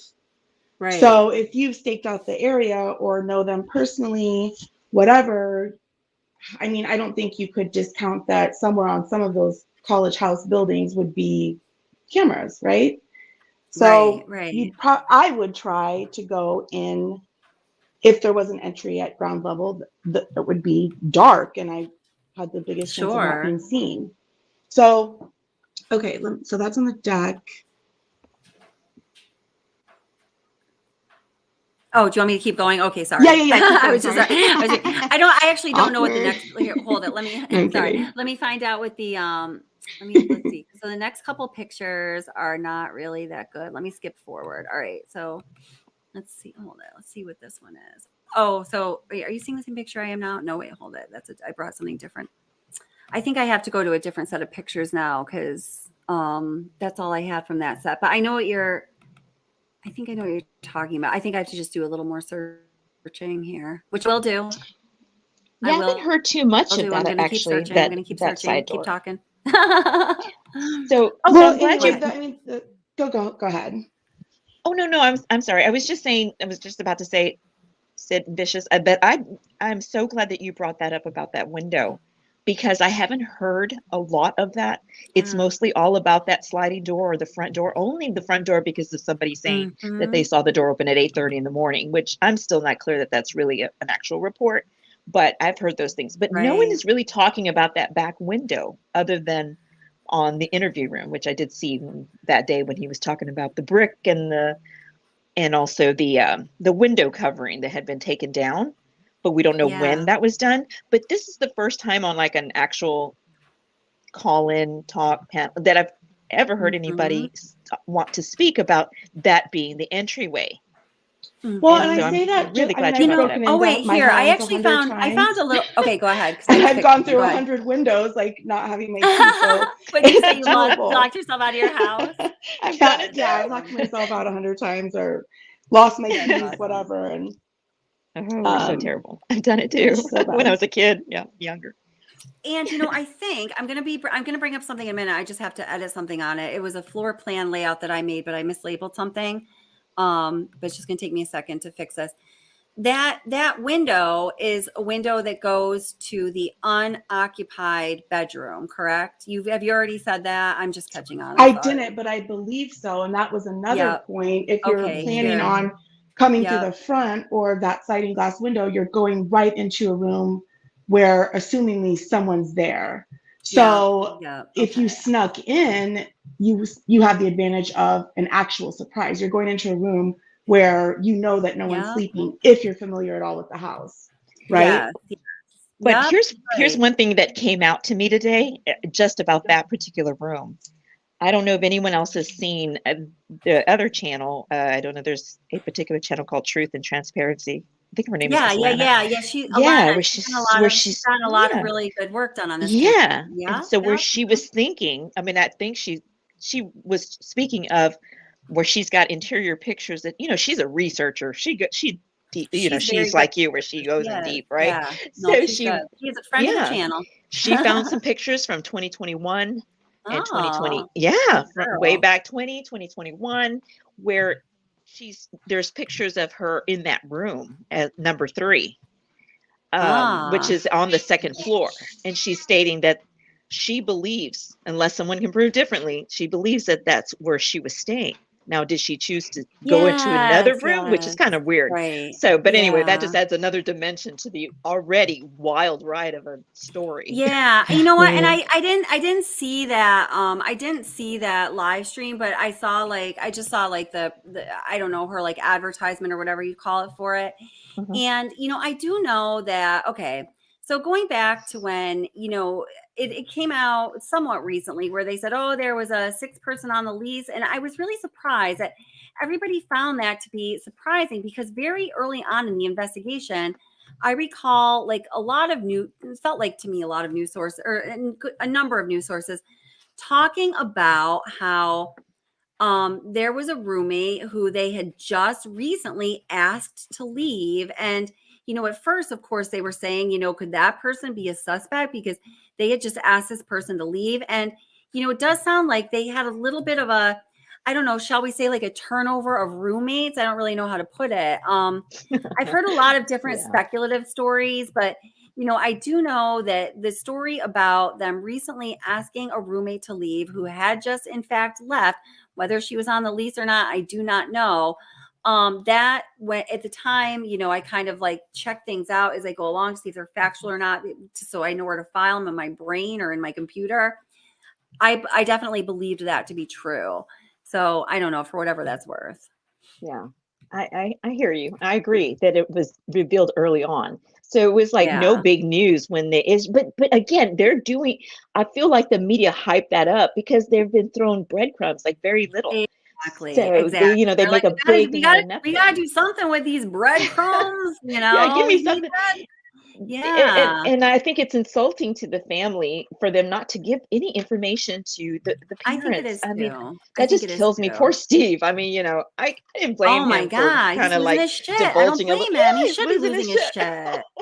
Yeah, he's going I'd be losing my nuts, poor shit man. too. Could you imagine? No, I cannot. I cannot, Davin. That poor man, and it's just too much. I mean, it's too much. Too much. I feel for him. I do too, man. That is so, like, I would be going out. I mean, all these media appearances he's making, I just see it really as him, just reaching out to the public, because he has nowhere else to, what does the man do? I mean, could you imagine? And then they criticize him for damaging evidence, like, screw that. Yeah, that it's a defense attorney's dream because, dad opened his, mouth and said things. But, well, investigators should have done a better job. Thank you. Keep him informed, at least keep the families informed of the status. Exactly. The status of the investigation. I just don't feel like they did that, and just dropping the ball, because he doesn't appear to be for me. That's how I felt. Like he was a person, just by the way he spoke. You notice how it's jolted, like he'll start and he'll stop. He's reticent, right? Like he's holding back. He's not saying everything. I feel like he is a man that is normally a reticent person. Like he doesn't say much. He withholds anyway. Right. No, I get that from him too. I do. Yeah. And like he's trying to keep his cool, but he's just, he's just, he's just hurting. I very much agree with that. I very much agree with that. Yeah. Oh my goodness. Okay, wait here. So I'm going to bring up the floor plan, sis, here of the second floor. I made this all myself. It took me so long, and then I realized these already existed out there. Stupid me, but that's okay. You still there, sis? Oh, she'll be back. When she's quiet for a little while, I know something's wrong. No, I'm here. She just muted herself. I muted myself. I was actually looking for the pictures. I'm going to email them to you. I think they were on which. Oh. Cool. Whatever. There's a couple of pictures from Fox News. I'm not sure exactly these are the ones I was looking at, but they're very similar. Oh, great. Oh, good. Cool. Oh, wait, I can't hear you anymore, honey. Okay. Yeah, all right. I think she muted herself. Yeah. Hello? Yeah, she'll be back. Hey, girl. Oh, okay. I thought you said you could hear me. I was just making sure. No. Gotcha. Okay, I'm gonna meet though, but I'll email these to you and I'll hop back. Okay. And right now I'm showing the floor plan. Oh, okay. So this is the second floor plan. So if you're like looking at this craziness that I created, if you're looking at the very top to our left of where it says rear, there is a window that goes into the rear second floor bedroom, and I'm pretty sure that would be the window that you were pointing out. Yes. So if you look at that from the patio, that little triangle on the corner, the window, there's a just window that goes up and down directly to the right of the patio door. Around that corner, so they have the lights kind of strung and they stop right there where I guess it'd be pretty much at the 90-degree point. Then around the corner, so almost to the rear, I'll just show you. That'll be easier. Let me send these to you. Yeah. I'm on my email right now, so I'll pick them up right away.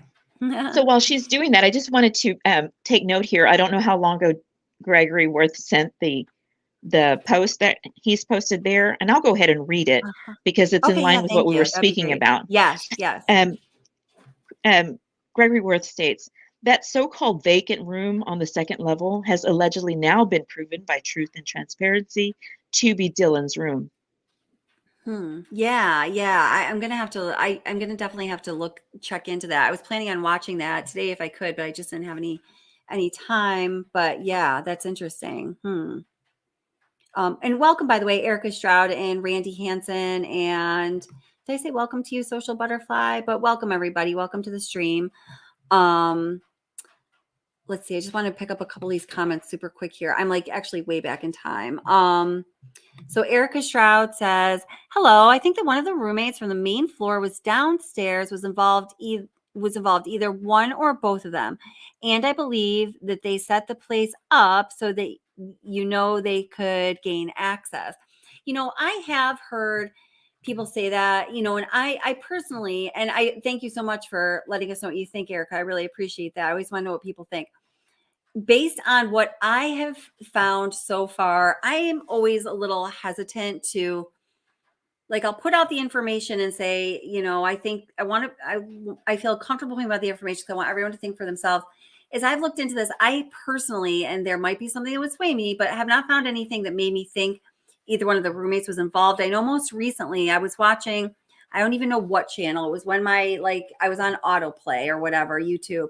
And, people were saying that they believed it was either one of the two roommates who were in those pictures that were posted wearing the ski masks. And I was like, man, and they were doing overlays. And I was like, you can't tell they're wearing a ski mask, I'm not sure, but thank you. I'm going to look into that a little more. And I'm just going to read this too from Erica, because I was talking about the issues with the roommates. And, first of all, I want to say no matter what the situation was that happened with the interactions or the relationship dynamics with college students, please let's remember these girls were 21 years old. And absolutely, I'm going to say that nobody ever deserves to have anything harmful happen to them, especially, my God, this. But Erica says, I thought that this part was pretty sad. Some are talking about Maddie being a bully and that she got, of course, I don't agree with this, but she deserved and stuff like that. So I don't know. I think that's really sad. There is this speculation going around that, to follow up on the thing with the roommates, that one of the roommates, I don't even want, actually, you know what? I'm not going to go into what I was going to say because I don't want to perpetuate the rumor. I'm sorry. I'm switching topics. Never mind. But thank you for saying, I want to hear your opinion, Erica. It's not you. It's just my own brain telling me I'm not going to say that because it's not something you said. It's a worse rumor. So, yeah. So, and then Erica said, I just want to follow up on this roommate track. I was telling my husband last night that I can imagine it being very difficult to live with that many women together in one place. Yes. A lot of women are very jealous. Yes. Now, when I went to school at X school, I lived in a house that was traditionally a Delta house. I was a Tri-Delta. Again, I help you. And there was 5 of us there. And there were 5 bedrooms. And apparently in the township that I lived in, there was an antiquated ordinance that said no more than 3 related women can live together. And this had to do with these antiquated brothel laws. My God, seriously? So one day, knock, it's L&I, license and inspection. And they had a warrant. They came in and inspected our house. Were able to confirm that there was 5 women living there. 2 of us had to go. It became a legal thing. There was a legal order. It had to happen. So I was there was only 3 people on the lease. I was one of the 3 people on the lease. So we just decided, the 3 girls on the lease, were gonna, stay in the house. The other two had to go. The other two were kind of like, we weren't getting along with them. They were very like superficial, kind of bitchy, whatever. That was my opinion at the time. They ended up suing us. We won the lawsuit and all this, that, and the other thing. But every time I'm hearing these rumors and these surmises about the interactions between these girls, I think back to all of that. And I'm like, yeah, that stuff happens. You know what I mean? Mm-hmm. So I just wanted to say that. Yeah. Thank you for saying that. It is true that there is that. The dynamics, it does happen. But I just don't think that's enough reason to think that they did something like this, that they had any part of it. I stand with, the fact that I don't know. I don't want to go down that path because we have a lot of other suspects. Again, this has to do with how law enforcement, I feel, has handled this. I hate to say that, really, truly hate to say it, because I don't want to have people just like lose all faith in law enforcement, because I know that they're, for the most part, wanting to do such a great job, but I feel a little bit upset about the fact, not even a little, I feel a lot upset that there's no clarity from them right now. I understand it, and I don't want to speak badly about them either, like you or like Steve Consalves or however people keep sending me messages telling me how to pronounce the name, and I keep screwing it up. I'm sorry, everyone. Don't send me any messages about it. But I know I think I know exactly how you feel, but I have this internal talk with myself about it, and I keep arriving at the same place. The fact of the matter is, unless there's something huge that we don't know, and as more time goes by, I'm losing faith in that every single day. They fucked up. Like, this investigation is fucked up. I'm sorry, with that many people on the scene, with the entire mobile FBI crime lab in full-blown working service, all of those agents, yes, I know it's a little podunk town and podunk police and all this and that. And they don't, they aren't used to this kind of investigation. With the amount of people and the level of expertise and resources that the people involved have behind them, there's no excuse. There's just not. And that is so, I love when you get fired up, Kelly. I love it. I love it when you just lay out the facts and the feelings like together, because that's hard, what, it's like hard to put your head around, and it is freaking enraging. And it's like, we're trying to talk about this and, and do something productive. And, on this channel, like, stick to the facts and work towards justice as well. And also, I always want to respect law enforcement, but the fact remains, they obviously fucked up. From, the coroner, as far as I'm concerned, is connected with them. She's a public official. She is the first, she's the first line of investigation. She didn't show up for 5 hours or whatever it was. And then everything after that followed. I mean, I just don't understand it. And I don't believe anymore. I tried to believe it for a while, but I do not believe anymore that, they know more than we do. They're just not telling us what they know. Oh, bullshit. They know nothing. I'm starting to believe they're a little bit concerned that the internet sleuths are going to figure this shit out before they do.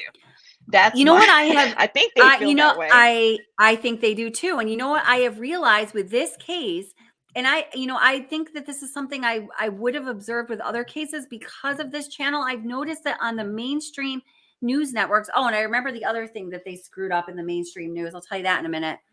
I've noticed on the mainstream news networks, they're starting to cite YouTube channel creators. They're starting to have them. I was contacted by a news source earlier that I was telling you about, and I can't say anything about that yet until I find out more about it. And I'm hoping that I'll be able to put that out tomorrow or the next day or something like that before Christmas. But I don't think that normally happens. I've seen that happening a lot. And I think that you're right. That's all. I think you're right. Really something that's going on. Well, you always get people need to hold down the rumors and but when you're not telling people anything, it breeds rumors.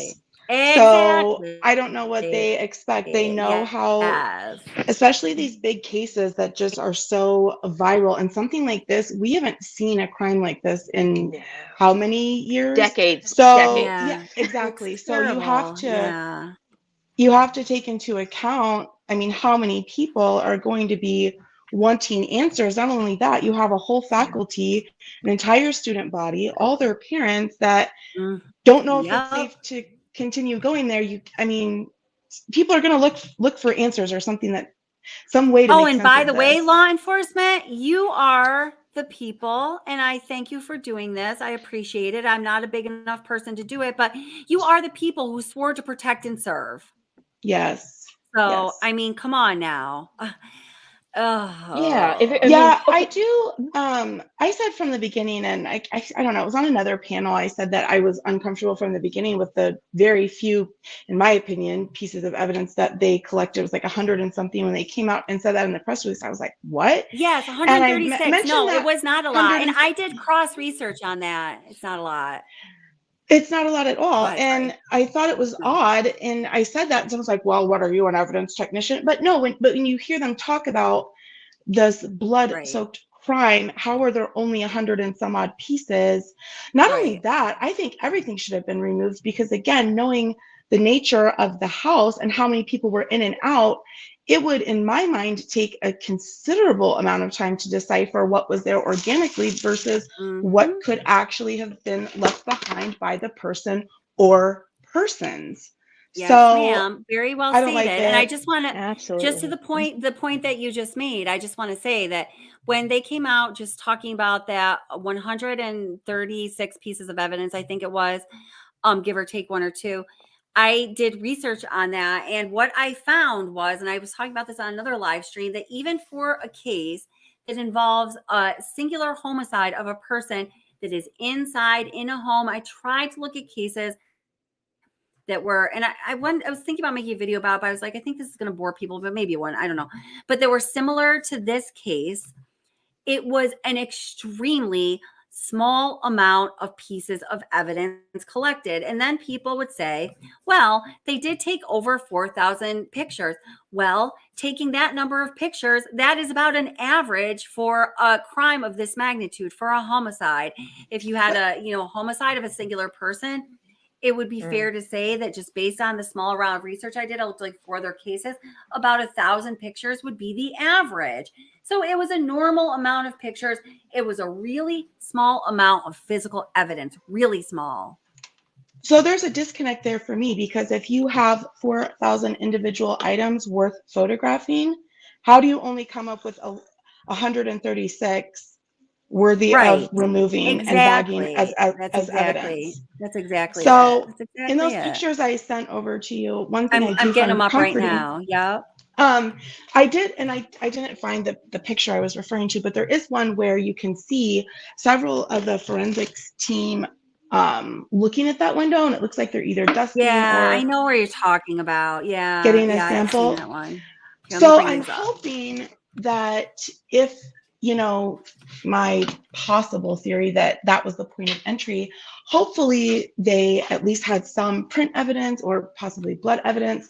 However, let's say that this person or persons was familiar with the house, was someone that partied with them, had access, knew the place. Okay. How hard, and you were planning this for some amount of time, how hard would it be to unlock that window and give yourself that entry? If no one's occupying the room, no one's going back and checking the windows of empty rooms in a house to make sure that they're still locked.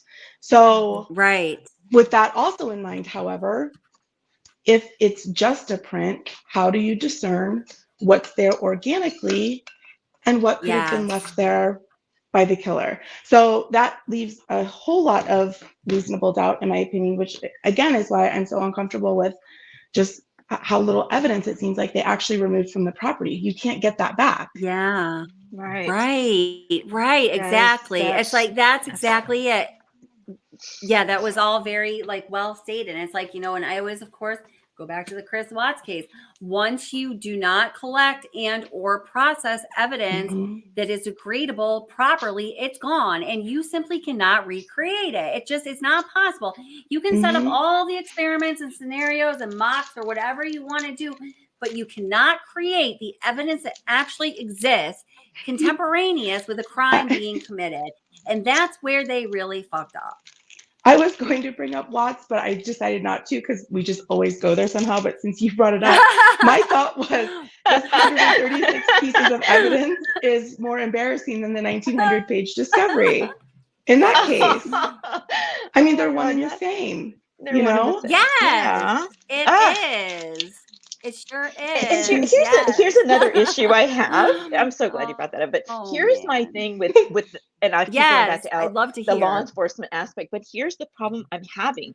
So they don't know who did this, or they do, one or the other. They Here's my problem. If it is someone Right. who was not Yeah. a part of the circle, or somebody that has not already been kind of noted on camera, like the hoodie guy or the ex-boyfriend, or if Right. it's somebody that wanted to inflict harm on this this group, and if it's targeted like a Mhm. stalker or something, should they not have let the community know that there is real danger, Right. because we don't Oh my anticipate a God. rush to arrest at this time, right? Like they don't have somebody Right. in mind, so Rockaways, they do you just want to kind of left chime it up in to the there? community to like figure it out on their own. Right. Where I Yes. Yes. That's one thing that made me think from the beginning that they had a suspect in mind that they just weren't naming. And I only say that because they're like, at this time, we don't think there's any threat to the public. but How can you just for say the that? safety, How can it's you say that? And yeah. it made me think they either had someone narrowed down and they were possibly Hmm. surveilling them, or knew what something was left behind that alluded to the motive, or, be it text message, whatever, something. Yeah. But then they came back Yeah. and said, well, we shouldn't have said that. We went a little too far. Okay, well, well, which is it? Yeah. Are we Well, are we hey, let gonna me just let me read pretend a like that couple never happened? exactly. And hey, Lala HK, how are you doing? Welcome. Couple of friends, or a couple of, I just read the words friends, a couple of comments here. Social Butterfly said 113 pieces of evidence in a 3-story home with 4 horrific murders and many crying faces. Exactly. Does anyone chat know what room Murphy was found in? 3rd floor, Kaylee's room, door shut. There's that answer. And people, I don't know, I'd like to know what you guys think about that too. Thank you. Good question, and welcome, by the way. Scoots World. Well, That's I have a thought on that. okay. I don't know if anybody cares, but I was thinking Of course about we that, care. and I thought too, because I know they said that the dog always slept with, Maddie or Kaylee. I know it was a doodle, but okay. So if they're sleeping together, maybe because she was just there for the weekend. I have a dog. I have animals. They, just on the couch. I mean, it's not, they leave a mess. You know what I'm saying? Like, you have to wash your sheets frequently. You have to lint one. And I know they don't shed that much, that breed, but also still, they could have just put him in there if they didn't want to sleep with him for the night. Also, how big was the bed? We don't know. Well, that's true. 2 people and a That's dog. true. I That's didn't really true. think that was That's strange, true. That's a good because point. That's a really good she point. didn't live there any longer. You know Even what I'm if saying? he is a That's puppy, right. right? I mean, he's a little puppy, so right, he's not that big Yeah, of a dog. he was young. Yeah, he was young. Yeah. Yeah. But Yeah. just because she was there for the weekend, she didn't live there anymore. I can see, That's a good point. That's a really good not point. wanting a dog to sleep in your bed, or, you know what I'm saying? Maybe she had someone coming over the next day. As We don't know. always. No, it's Yeah, but I don't always, you think the make a door good was point. I hadn't even locked like thought they're about saying. that. I don't think the door was locked, though. I mean, that's kind of silly. No, that I just said, I think I heard it was just shut. Yeah. Yeah, I've been hearing From the locked, most reliable sources I had heard, it was shut. shut. Yeah. Yeah. I don't know. Me personally, I just didn't find that terribly strange. But one thing I did find strange was, you look at those pictures that we see that were taken from that day. I know Kaylee's parent, her parents had said that they were, her and the boyfriend would get back together. It was just a space thing, a time thing, whatever. But I guess we don't know who took the pictures. But if you're just coming back for the weekend, about to move, where was he? He wasn't with them. And so those calls that were made to him so early in the morning, I know they said that's what she does, but it seemed a little more frantic to me, especially if Maddie was making those same amount of calls. But why wasn't he out with them? Why weren't you in those pictures? You know what I'm saying? You guys were together for 6 years. Say that again. So you just, okay. I got, okay. Yeah. Wait, okay. Jack. Yes. Okay, wait. Since you're talking about Jack D, I've had this on hold for a little while. I've been wanting to pull it up because we were talking about earlier. So, you know, we were talking about, you know, it was said that, you know, how quickly, and I'm sure you guys have seen this, but I just want to look at it again because the more I watch it, the more I kind of cringe. Okay. So that, you know, the family was so quick to defend Jack D, you know, and I had said, the way I think about it is the mom and the sister were extremely quick to defend Jack. And I mean, and I've said this before in live streams, and I'm not saying that the mom did anything wrong or that there was anything weird going on with her and Jack or that she was any part of like the crime or anything like that.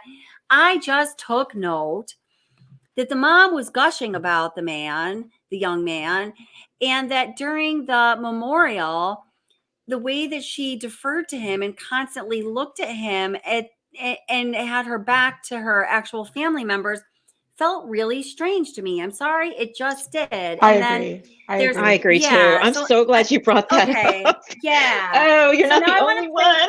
No. So now I cringe too. At the end of the memorial, this is in slow motion. I took the volume off so you can just focus on the body language and the nonverbal. Since being a behavioral analyst, I like to focus on that kind of thing. So I'm going to put this in full here so everyone can really see it. And just watch. I'm not going to say anything more. Just, I want to know what you guys think. All right. Which screen is this here? Okay. This is the very end. If you haven't seen this, the whole family's behind her now and was really the whole time. And then watch Steve look at the hand and look at the face and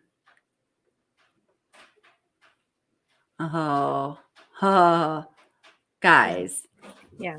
Come on. Like, yeah, everybody. Yeah, I'm so glad you brought that up because look, I've seen that on rotation on a lot of channels, but the criticism is of how Steve looks over at Jack D, you know, with these seething eyes and this, and we've covered this before where, you kind of know Dad's suspect of everyone, right? Like nobody's out of the woods with that man. Cause I mean, I know if I was him, I'd be thinking everybody is a possible suspect. But the way I interpreted it was like you did. I saw him not just look at JD, I'm going to call him JD, but he was actually staring up Mom and JD. Like it wasn't just at JD. If you look at it again, and we can go back over and look again, that was my feeling too. Like I saw when she's reaching out, leaving the family, right, but going to do like a side hug with JD. When Mom's doing that, Dad's up there speaking, right, to the public, and you see that he actually kind of feels her walk behind him, and you see that because he side eyes her, he side eyes them, and then he looks back with like disgust, and then what does he do? Yes, he doesn't interact with them. Like I'm Mom so glad you said disgust because he walks the other direction with the family. My behavioral analyst perspective, from my behavioral analyst perspective, what we do assessing nonverbal communication with the facial expressions and all of that that is precisely the emotion that I pegged him with was disgust. And when you are up on stage talking about the slaying of your daughter and her best friend, who apparently is also like a daughter to you, and something next to you is so upsetting to you that you express disgust in a nonverbal manner, you're fucking disgusted. I will tell you that. Like, that's a fact. Like, that is a behavioral fact. So this, to me, for that reason, really stood out.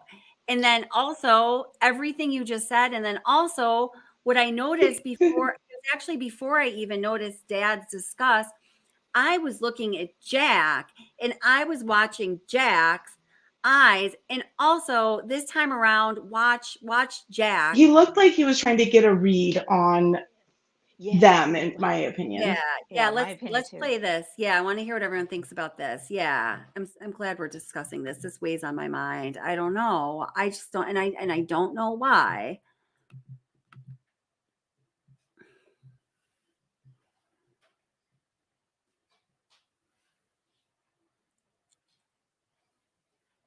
I don't know. He just locked on him. Yeah, and it was just like, get me out of here.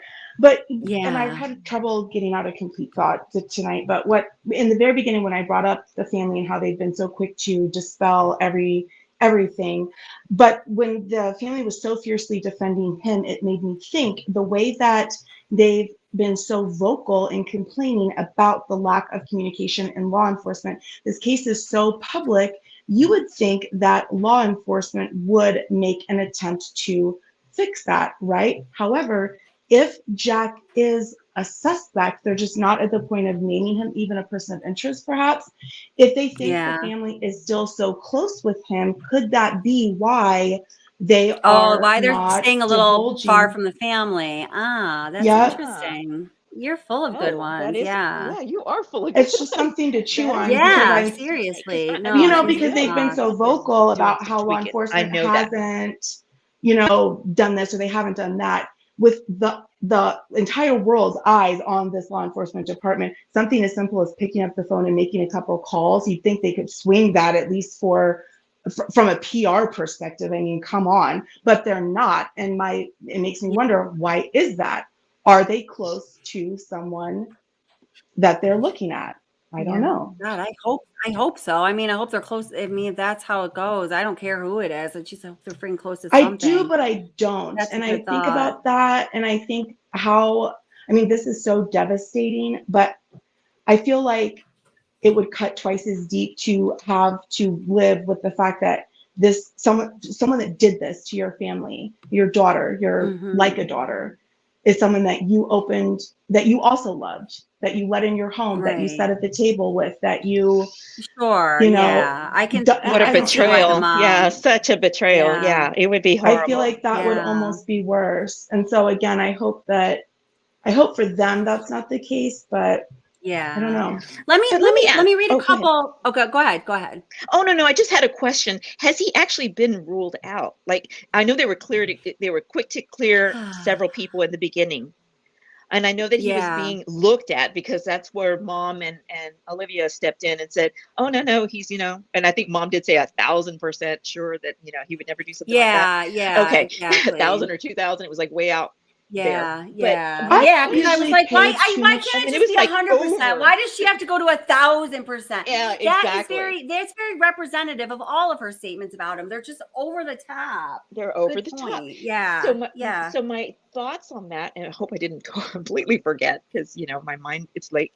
But I'm thinking that they're so quick to dismiss the others. No, it wasn't the other roommates. No, it wasn't Hoodie Guy. But did they ever say that about Jack D? What they did say in an interview that also kind of got my wheels turning on this was in an interview, I believe it was the mom. So when they were all three together, they said they are wasting their time with Jack. We love Jack, or everyone, or I think they said they. Well, who's they? Are you talking about the public? Are you talking about the police? Who's spending so much time on Jack that you'd find it necessary to say they're wasting their time with it? Maybe God, think you are they're super at least insightful on looking at this him. one. Yeah. It's just, you kind of read between the lines a little bit. So very interesting. Yeah. If, they are looking at him, I don't think that that's something they would tell the family, again, as vocal in his defense as they've been. Yeah. Why would you divulge that to someone so close to the... You were doing a good job reading between the lines here. Yeah, that's really good. That's very perceptive. Very perceptive. I didn't, and this is where I was going with this thought, like that law enforcement was quick to rule out some, but not all, because I don't remember them ever saying to us, not family. I may have told the family, but they had never said that he's not a person of interest. Like they here's a good he was never example. Ruled out. They held on to that tape, okay, and I know that it was brought up. It was this one about Adam, okay. That one where the girls are coming out of the bar, and this latest one where Sarah, I did it too. I did it as well. Kaylee says, what did you tell Jack? What did you tell Adam? Right? And then we have Maddie's response. I told Jack everything, right? That video was released when there was a lot of heat. Intense heat on it being Jack S. We were all thinking, looking at Jack S. And I know because I've been looking at all these polls. Everybody's thinking Jack S. is guilty, right? We're all like, oh, he must be the guy. They ruled him out too soon. But this and that. So everybody's trailing on him. And I feel like the media was given permission. And I'm thinking law enforcement, because they're watching this, right? They're watching what the sleuths are saying. Right. They gave us that bone. Just like they did with the Ellie gave us the car to go hunting after. They're trying to remove the heat. They're trying to take the heat off of Jack S. without saying he's not a suspect, or going back and, reiterating that. I think that's what their point is, because as soon as that happened where they released that one, now everybody's looking at, well, who's Adam? Right. And now it's all about Adam and Jack D were roommates, even though he's a bartender, whatever. But it's like the heat got taken off of Jack S. I don't think that was an accident. Well, I think that was intentional. Go ahead. I thought about that too, because the timing did seem a little weird, but I wonder too about the calls that were made. We've heard so much about the outgoing calls. What I want to know is, if you woke up and had that many missed calls, what time did you call back? Did you send a text? Hey, is everything okay? I was sleeping last night. I haven't heard that. I haven't heard about any return of those calls. And I also wonder, because Maddie seemed awfully concerned with what she told Adam, right? So were those calls actually to reach Jack himself?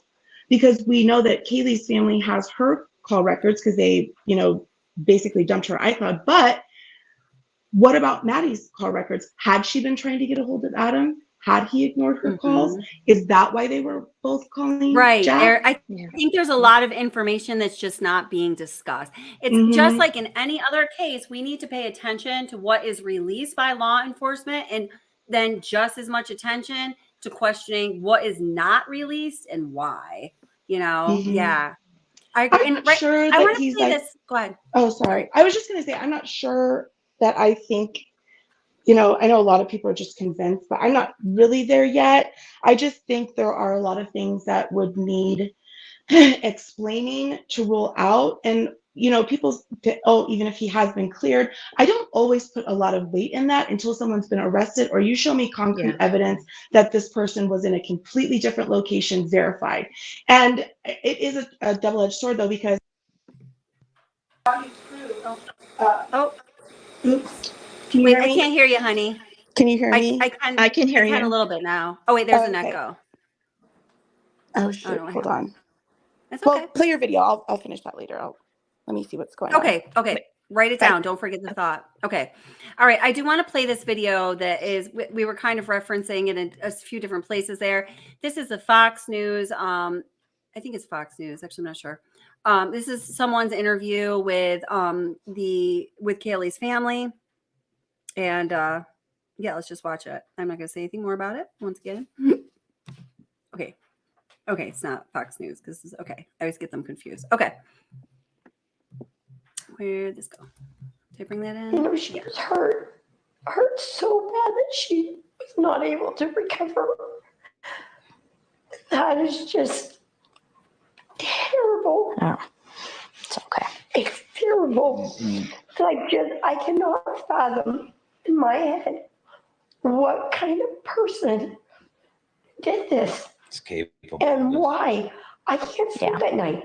I lay in bed pondering just millions of different scenarios, and just I want to know, but then there's stuff obviously you don't want to know, but you just cry. I think I want to know it all, and You're okay. I just don't understand why. How somebody can take somebody, four of them. It wasn't just my girl. Just so savagely. Is anyone acting differently since the murders? I mean, is there anyone that you have a weird feeling about that the girls knew or that comes to mind? Yeah, I would say not in the immediate circle. I mean, a few of the names that have been circulating around, I think it's hard not to kind of, dig into this. And I don't know how much of that is just because we have so little information from law enforcement, and how much of it really is, a sister or a father's intuition. Can you elaborate at all? I don't know. You don't have to give a name, but I mean, is it someone that she knew, or? I have something to say about that. I just feel like there's been a couple individuals that were cleared very fast. That may not, maybe he shouldn't have been. And yeah. She had the strong alibi. Just really fast. If you can dismiss. An hour later, and we're like, what? And I don't know. I don't know anything about those individuals. I just know they were people that, definitely should have been looked at. And yeah. I don't know what would prevent you from sharing somebody's alibi. Yeah, I think that's what we're struggling with. So it's like, we know what we know. We've, fought for Jack, Kaylee's boyfriend, and, we still stand that way. So I did just kind of want to clear that up while we're talking through this ambiguity that, that's not what we're honing in on here. We don't want to make more victims of people. Exactly. We definitely don't want to do that. You've mentioned before that you didn't want to have a funeral right now because the killer's still out there. Is that something that you're still thinking about? Are you nervous at all? I mean, because in Moscow, we talked to students. People are really nervous there. It should be. Yeah. This targeted to me, it seems behavior based. That's why I don't like it, and it kind of pits the parents against each other. So I don't like that. I just told some of the other parents today that if your daughter has no ill will for me, man. To me, if you go have a couple beers or go out and hang out with your friends and then come home and go to bed, if that's your target, then I think we all do that. I think, yeah. So it's kind of a bad word then. It doesn't really make sense in some ways. Exactly. Even the prosecutor told me that. Yeah. He said, I think it was kind of a weird word to choose. Yeah. Yeah. I mean, if it makes sense if there was some bad behavior that they did, let's say, I don't know, they came from a strip club or something, and then somebody followed them home. That's a targeted thing. That's what comes. I've had innocent people that were interviewed that were their neighbors, and they said, I'd be a lot more scared if it wasn't targeted. Yeah. Because I'm not doing anything to target me. And I'm like, well, if targeting's just going to bed with your friend, Get people down. I feel like it was strategic. Yeah. It was a strategic way to keep people from hitting the door, transferring out, and turning that place into a ghost town. So, You never think you're going to lose your little sister. yeah. Ever. You never think you'll bury your daughter. Absolutely unbelievable. It's nothing compared to the pain that I feel. Yeah. Losing Kaylee. And I don't know. It's several things. It's her age. It's how it happened. So life. Why it happened. Who did this to her? Just graduated. Who did this to her and her friends? The fact that she was with her best friend. Since they were little girls. That family tonight is so heartbroken. I've been in touch with them. It's literally unimaginable to think about what they are going through. But thank you for watching. Go to newsnationnow.com to find news. Yeah. So, there really is, in my opinion, there is just so much right in that interview. And welcome to everybody who's just come into chat. Thank you for being here. Please let us know your opinions. There really is just so much in that interview that is said that I think is really dense. Now, first of all, I guess I just want to go over in a more detailed way. There is the mentioning of Jack, the ex-boyfriend, and just noticing, how I was talking about earlier, the way, and again, for anyone who didn't hear me say this, I don't think that the mother has done anything wrong. I don't fault her for any reason. I don't think she had anything going on with Jack. I certainly don't think she was involved in this horrific crime in any way. I just noticed her quickness to always jump to his defense and her overstatement of her feelings of defense for him, in addition to some other things. And then there's also what the sister says. So let me see if I can nail this right on the head here. Oh, good. There's,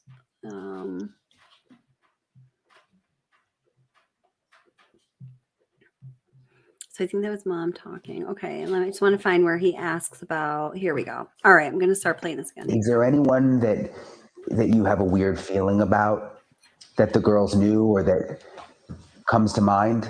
Yeah, I would say not in the immediate circle by any means, but a few of the names that have been circulating around, I think it's hard not to kind of, dig into this. And I don't know how much of that is just because we have so little information from law enforcement and how much of it really is, a sister or a father's intuition. Can you elaborate at all? I don't know. You don't have to give a name, but I mean, is it someone that she knew, or? I have something to say about that. I just feel like there's been a couple individuals that were cleared very fast. That may not, maybe shouldn't have been. And yeah, She had the strong alibi. just really fast. If Just you can like, dismiss, an hour later, and we're like, what? I don't know. I don't know anything about those individuals. I just know they were people that, definitely should have been looked at. And yeah. I don't know what would prevent you from sharing somebody's alibi. Yeah, I think that's what we're struggling with. So it's like, we know what we know. We've, fought for Jack, Kaylee's boyfriend, and we still stand that way. So I did just kind of want to clear that up while we're talking through this ambiguity that, that's not what we're honing in on here.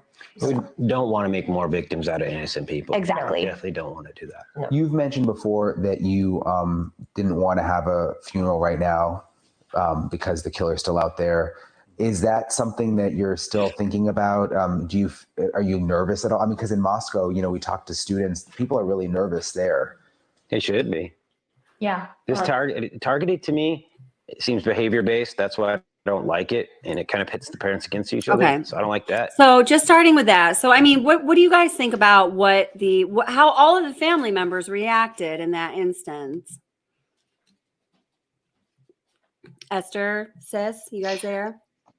Yeah, I'm here. I'm just was allowing the Okay. chat to. I can't see the Oh, chat okay. comments at this moment, but I was hoping that I'm maybe gonna pull someone it up in wanted to just a second. give Oh them a yeah, chance. yeah. Yeah. Oh, thank you, sweetheart. Now, also, I'm going to put the link to come up on panel. If you do want to come up on panel and voice your view rather than type it, you're absolutely welcome to do that. Okay. So let me see what they have saying in chat here. Excuse me. So I know, hi, Contrary March. I know that you think it's I've read a few times that you think it's the roommates and questions about the 911 call. I put out a video about the 911 call and how I believe it all went down based on, some information that's out there. I personally believe that explains the strangeness surrounding the 911 call, but I totally respect your opinion that you think otherwise. And maybe there is some information out there that would sway me otherwise, but I just wanted to say hi to you and let you know that I saw that. Let's see.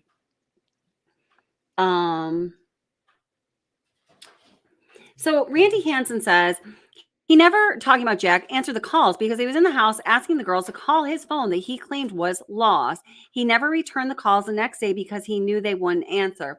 Now, I've seen some people talk about this lost phone thing. I don't know much about that. Could anybody tell me more about that, Randy? Could you tell me more about that?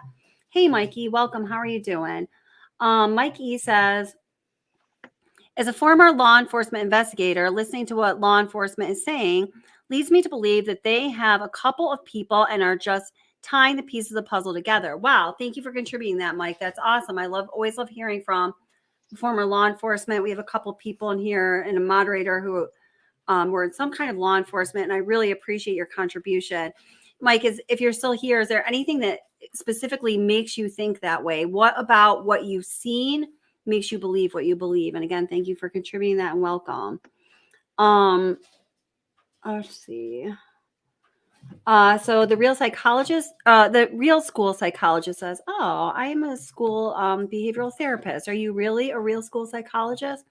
Says, so yeah, I'm saying the roommates were there during the killings, but took off after. They did not sleep there all night. No way. Okay. And also, I guess same question to you as I just posted, Mike. Is there anything specific that makes you think that? I'm just very interested to know what you think. Yeah. So I think they should let Kaylee's sister take the killer down. She's pretty badass, isn't she? I like her. Yeah. Yeah. And I think Lala was answering my question to what do I think of what the family said. I think Lala was saying they just want justice for Kaylee, Maddie, Ethan, and Xana. And I think that too. I do.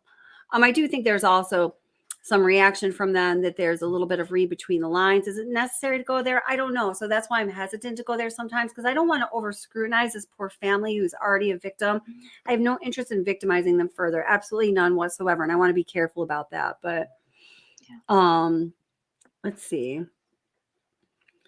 And Gregory says the real school psychologist, possibly collateral damage. If suspect came down the steps and Ethan heard a noise and went to investigate, and suspect charged Ethan, hence both he and Xana have defensive wounds. I think that's very likely, Gregory. Yeah, personally. Hi, Positive Vibes. Welcome. How are you doing? Welcome to What's the Obsession discussion and chat. Hope you feel comfortable here. Please tell us what you think. Let's see.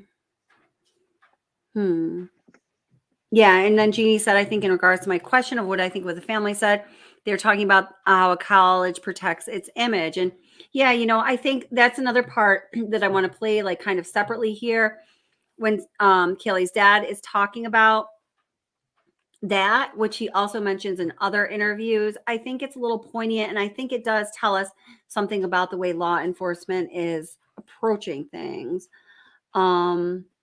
Now, Nene says, and welcome. How are you doing? Welcome to What's the Obsession discussion chat. I'm glad you're here.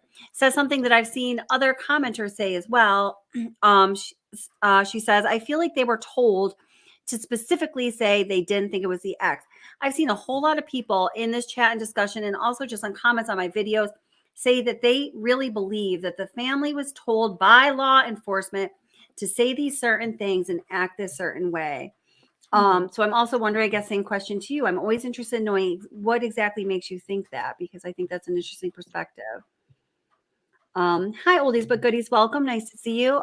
Says, I think detector tests. Everyone needs to be a suspect. I think that's a great idea. The problem is you have to consent to a lie detector test, right? But I think that's a very good idea. What were you going to say, darling? Well, just on the last comment, I would be interested to know where or a source of that too. But as passionate as this family is for finding justice for kids, I can see them not doing an interview before they came out defending someone that was the suspected killer for just I don't a coup de grace. I don't know what you would make of that. I could never see myself being able to do that. I mean, again, the only reason would be to give a false sense of security, but that would allude to you believing he was the one who did it. I just can't see a family going along with that. So I would be, if that is true, I would for sure want to know. Yeah, I want to also second that, because I want to give credit to the person who made the chat. I didn't catch the name, but I respect that, that may be a possibility in their mind, that that's something that they could see. But I really don't think that. I have a hard time believing that the family would put that front up. Not in this situation. You're talking about, they're highly emotional right now. This is a horrible thing that's happened.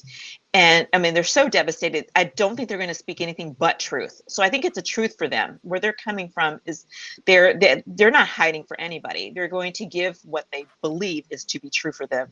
I don't think that someone like coached them on what to say on that aspect. So this was prior before they got lawyered up, right? Before they found an attorney, they were divulging how they felt. So I'm not going to go with the fact that I truly believe that they were coached in any way. And if we remember correctly, on the parents of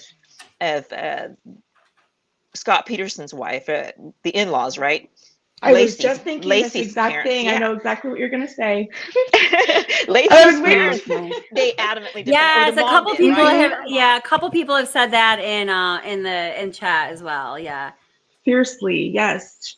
Sharon, the mom, it was But anyway. But then also people also said didn't no, that's exactly it. I got the exactly what you're saying. Yeah, I mean, she vehemently defended him too. It's going to be, what is it going to be, 20 years in a couple of days since that? Oh my God. I know, that's really wild, isn't it? Yeah, it is. I want to read a couple of comments here. So Social Butterfly says, yes, her defense, the mom's defense of Jack, overshadows the need to find who killed her child. That's how I felt. She even called her daughter a brat, again defending poor Jack.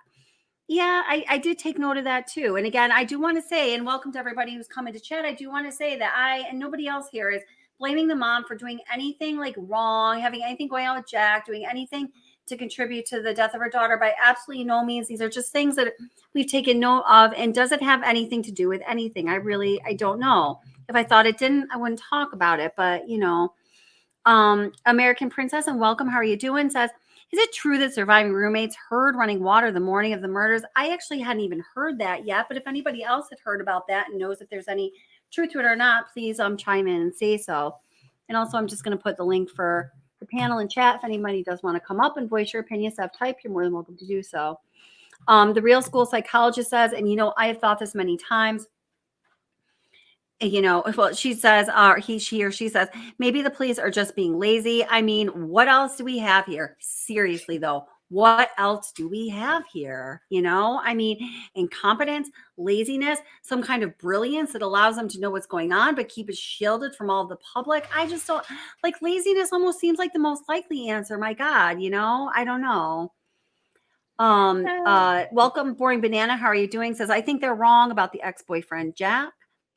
Yeah. Let me see. Oh gosh. Well, this is a point. I mean, contrary Marge says no funeral, but on the couch for interviews. Yeah, I don't really know too much about that. Yeah, geez. So No Way says, what does he mean? Put the parents against each other. So welcome, No Way. How are you doing? I just want to say this about Kaylee's dad here. I've noted before that when we were talking about him, he has a weird way of speaking. He has this way of kind of mixing metaphors and euphemisms. I'm not sure what he means there. You know what? Let's go back and just listen to that. Let's go back a little bit.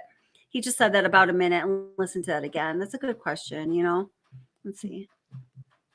Didn't want to have a funeral right now because the killer's still out there. Before that you people Exactly. definitely don't want to do that. You've mentioned before that you didn't want to have a funeral right now because the killer's still out there.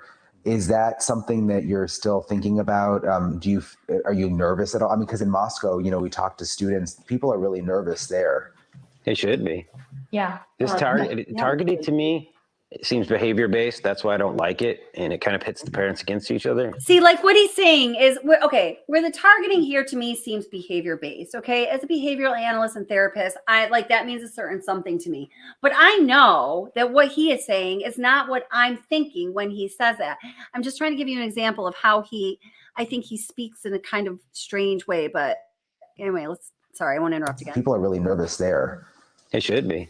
Yeah. This targeted to me, it seems behavior based. That's why I don't kind of pit parents against each other. So I don't like that. I just told some of the other parents today that, you know, if your daughter has no ill will for me, man.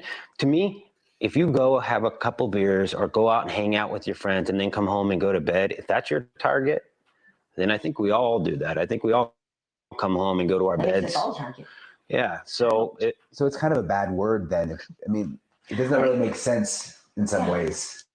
Exactly. Even the prosecutor told me that. Yeah. That was kind of a weird word to choose. Okay, so I think here what he's doing in saying that is if, you know, being a target means we all just go have a few beers and come home and go to bed. I think what he's doing is something that's probably natural and innate for a parent to do, especially when their child has just been murdered, is to kind of, you know, and I'm not saying that his daughter did anything wrong, but to downplay any negative qualities that his daughter may have had and say, listen, this is all she did. It's very innocent. It's like what everyone else does. You know, I think that, you know, whether he's doing this consciously or it's just kind of subliminal, I'm sure that, you know, they have this sense of defending their child as they're talking about this very, you know, intimate thing that happened to their child. You know what I mean? I don't know. And I think what he means of pitting the parents against each other, there could be amongst each other some pointing the fingers of blame. Well, if she did have a stalker, why didn't she report it to, you know, but I don't know I don't have any idea, but they could be blaming one or the other if one was targeted and now 4 parents have lost their children, blaming, you know, one for not taking action, and then now their child is dead is what I Damn, you are sharp tack tonight, sis fish. Absolutely. No, I think that's probably exactly right. I just talk weirdly too, and I have a hard time articulating, so I don't know, I can understand confusing. No, you're doing a great job.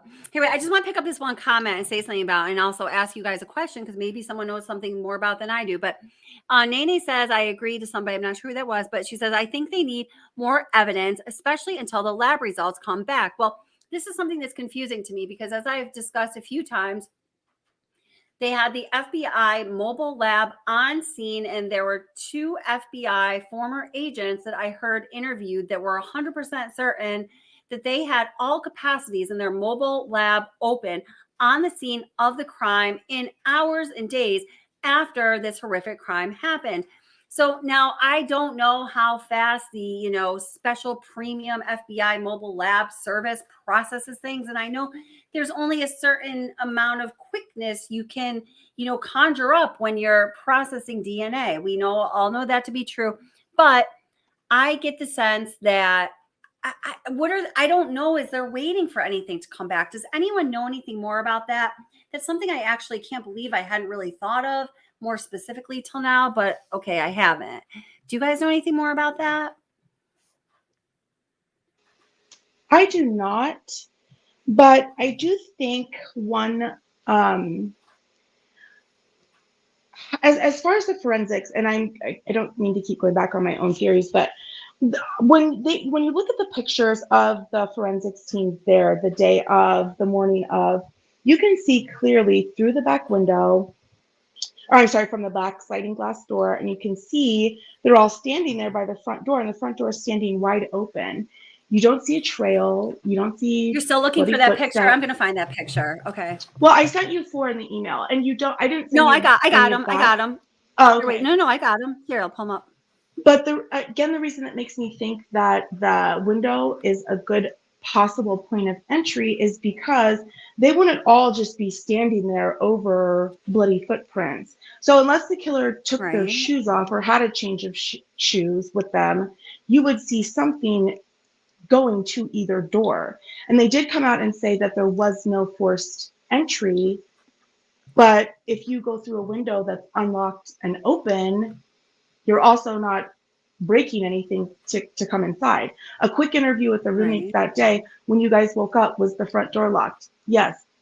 They could see the patio door was locked. Okay, well, you could eliminate those 2 right there as a point of entry. So what other options are there? I just don't see that a crime that vicious, you wouldn't have footprints, to or from either door, and you don't see any type of care or markers or anything while they're all standing there. So I don't think it was the front door. It was too well lit, and I don't see the back door either. Again, you don't see anything through the window. Now I'm putting up the picture. Well, I'm putting up one by one the pictures that you had sent me because for some reason I can't scroll through them the way I usually can. But did you just sent me these 4 pictures, correct? And you were also referencing that one picture that we hadn't found yet where the Randy Hansen's backstage. I see you, darling. I'll bring you up in just one sec here. Where we were looking at all of the crime scene investigators looking at that particular window. Is that correct? Yeah, and I just stopped. I sent you those, but I will find that. If you zoom in on this is the window I'm talking about. So right to the right of the sliding glass door, there's a little. And I've got the other pictures. Is there one that's better that you sent here? Wait, I circled this one because this is is in at night. I think. Yes, so that you can see where those string of lights kind of go around the overhang of the balcony, but it stops right at that tiny window right to the right of the sliding glass doors. There's another window that is the type that slides left to right, and that's the one that I think could be the point of entry because it's the only option, front or back, that isn't lit. Yeah. So knowing the victims or not, you have to bank on the fact that no one's smoking a cigarette, no one's letting their dog out, anything like that. Right. And as we discussed at that hour in that college community, most likely someone is doing all of those things, right? Especially on the cusp of a holiday break.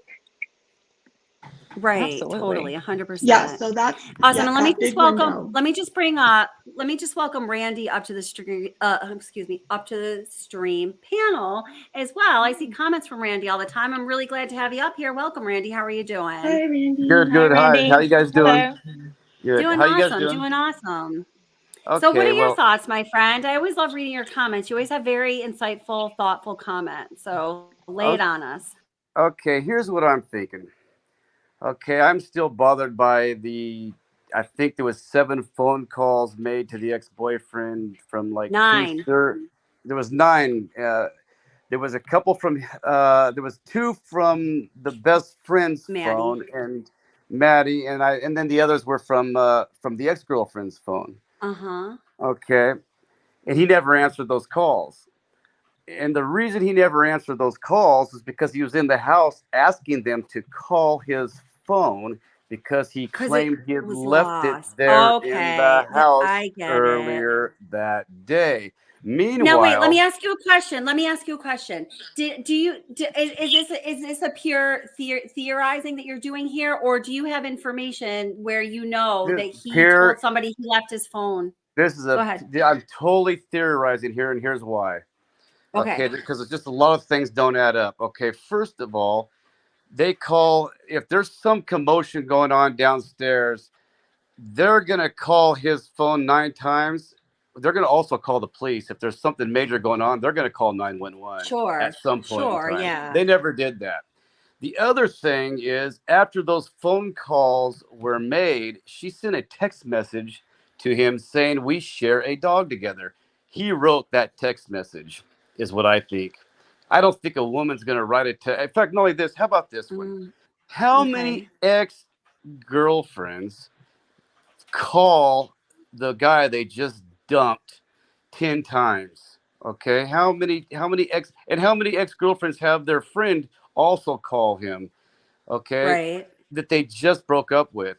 Now let me ask you this other question. How many ex-boyfriends get dumped and don't answer a call from their girl that just broke up with them? They will answer that Right. call right away. Now, even if they didn't get that call the very next morning, they're going to return that call, especially to the friend, the best friend of the ex. They're going to return that call, but he didn't return those calls because he knew they wouldn't answer.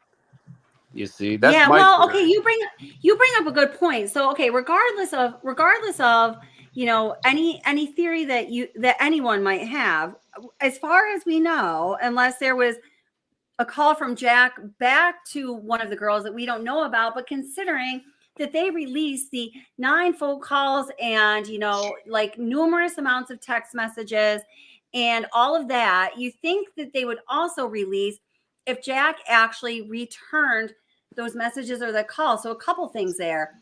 If he in fact did not, it strikes me that he would get that many calls and text messages from Maddie and Kaylee and still not have called back by 12 noon the next day, considering that he was apparently sleeping at from 1:30 to 2 a.m. Right. Well, So then When the I had next thing mentioned that would be, earlier, I'm less concerned with the number of outgoing calls they made to him. I want to know if when he called back, if there was no answer, did you send a text? exactly. Yeah. And What then the was? other, go ahead. Go ahead. oh yeah, No. apparently he never did return those calls or text messages, from what I understand. See, but we don't know that. Yeah. We don't know that for sure. Yeah. That hasn't. Well, We're not privy to that. We don't know whether he did or not. There hasn't been any Right, based statement on what that says they've he had. released. Yeah, based on what they've released, right?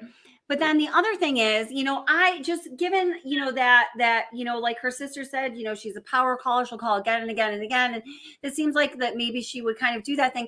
What I would want to know, and I'm sure that law enforcement has looked into this, and this may be, too detailed or whatever, too on the front, I don't know, for them to release to us, but what I would if I were investigating this, and Anaphylaxis, hi, I see you there, by the way. I would love to know your thoughts on this case. Anaphylaxis is a former investigator in law enforcement. But what was their previous call history like? Did Kelly have a history of making these late night drunk phone calls or whatever? And did he have a history of not answering the phone if somebody calls 10 times in a row? I know for myself, and I just know, I don't know, when I have like friends stay here or whatever, like I don't turn my ringer off. How many people turn their ringer off at night? Do you guys turn your ringers off?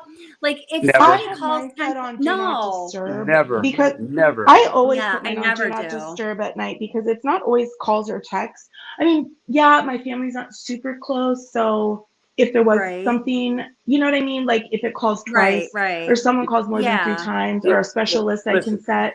But it's Yeah, but notifications that no, bug they me. do. But just say, okay, so say like, you know, did he always turn his phone off? I just feel like a lot of people, especially young people, I feel like they never turn their phone off. So how many times previously did he sleep through 9 phone calls and a bunch of texts, like in that amount of time? I just feel like even if, unless he's a really heavy sleeper, even if he had the sound off, even the phone lighting up when all those come through, I think that it's like a lot of stimulus where he didn't wake up and respond to it.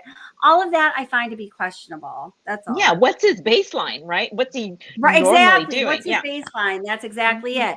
We don't have a baseline for him, so we don't know how out of the ordinary this series of calls and texts with no response and possibly no response even through the next morning is. Like, just to hear it on its face without knowing any more, it sounds off, you know? Well, but I think we would also have to know and consider what the state of their relationship was. And I don't believe Yeah. it was sunshine and rainbows that the family believes. I think it's possible that there were things privately that the mom and sister and Yes. dad didn't know. And I say that because, again, if it's all, you know, I love you, baby, I have to do this for me, we'll be back together one day, I promise, you know, whatever, we're going to get married one day. Right. Where was he that night? If she's back in town for a night while he's also there, you don't see him in the pictures. He wasn't with them at the food truck, supposedly not with them at the corner club. Why not call him? Why Yeah, not? we don't see any pictures of the football game, right? Where he, there's no evidence. And what exactly is the alibi? And like, you know, the dad said, I don't know if he was specifically talking about Jack, but I actually do want to take a look, listen to that one more time.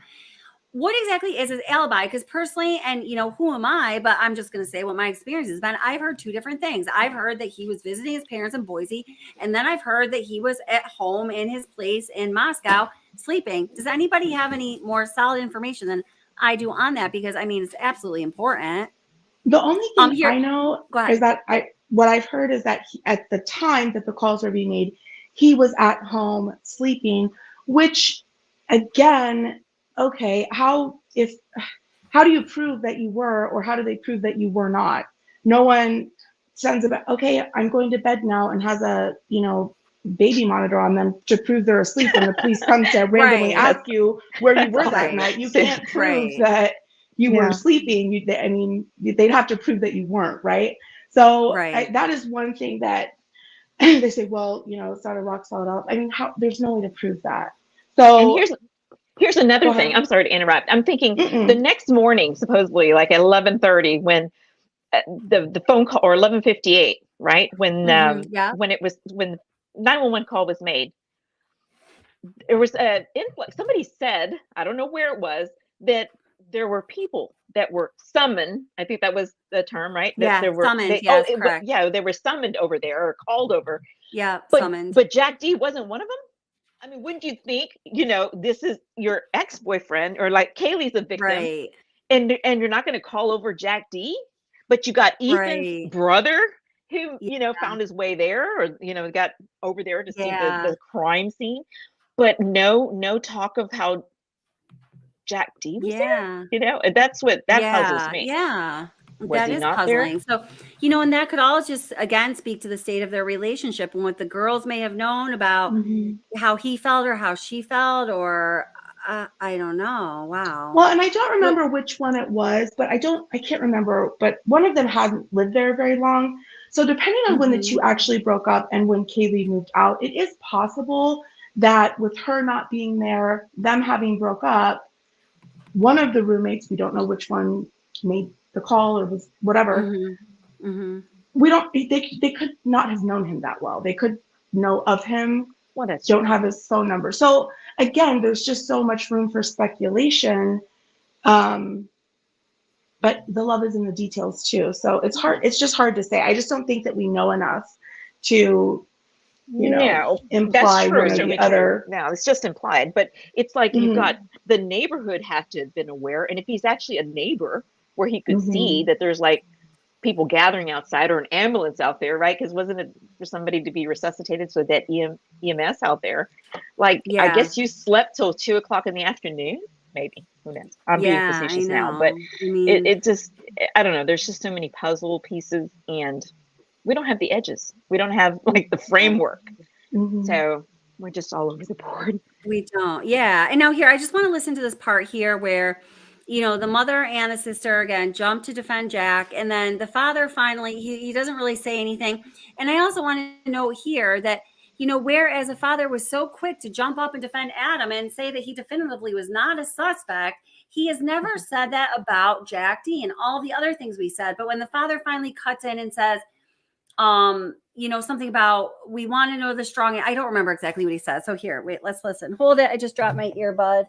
It's about the alibi. Give me a second, folks. I can't hear anything. And I think it dropped under my chair or my Christmas tree. Or While you're looking, I just want to say, I think Adam's location could have been, while you were looking, I started talking. I think Adam's location that night would have been a little easier to prove it, since being the bartender where they were, you're working till close. You have to count your drawers down. You have to clean up. You have to get the bar back done.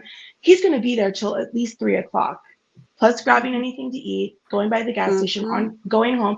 So realistically, it could be on the early side, 3:30 before he bars even got close at home. 2 in Idaho. Bars close at 2 in Idaho. So anyway, I just threw that out there. I think his location would have been a little easier to pinpoint. So. Yeah, I think so too. Absolutely. I think so too. Here, let me just play this super quick here. Is it someone that she knew, or?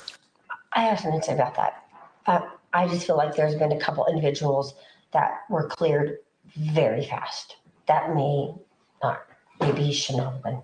And Share the strong alibi. just really fast. If you can just Share the strong alibi is what he said. An hour later, and we're like, what?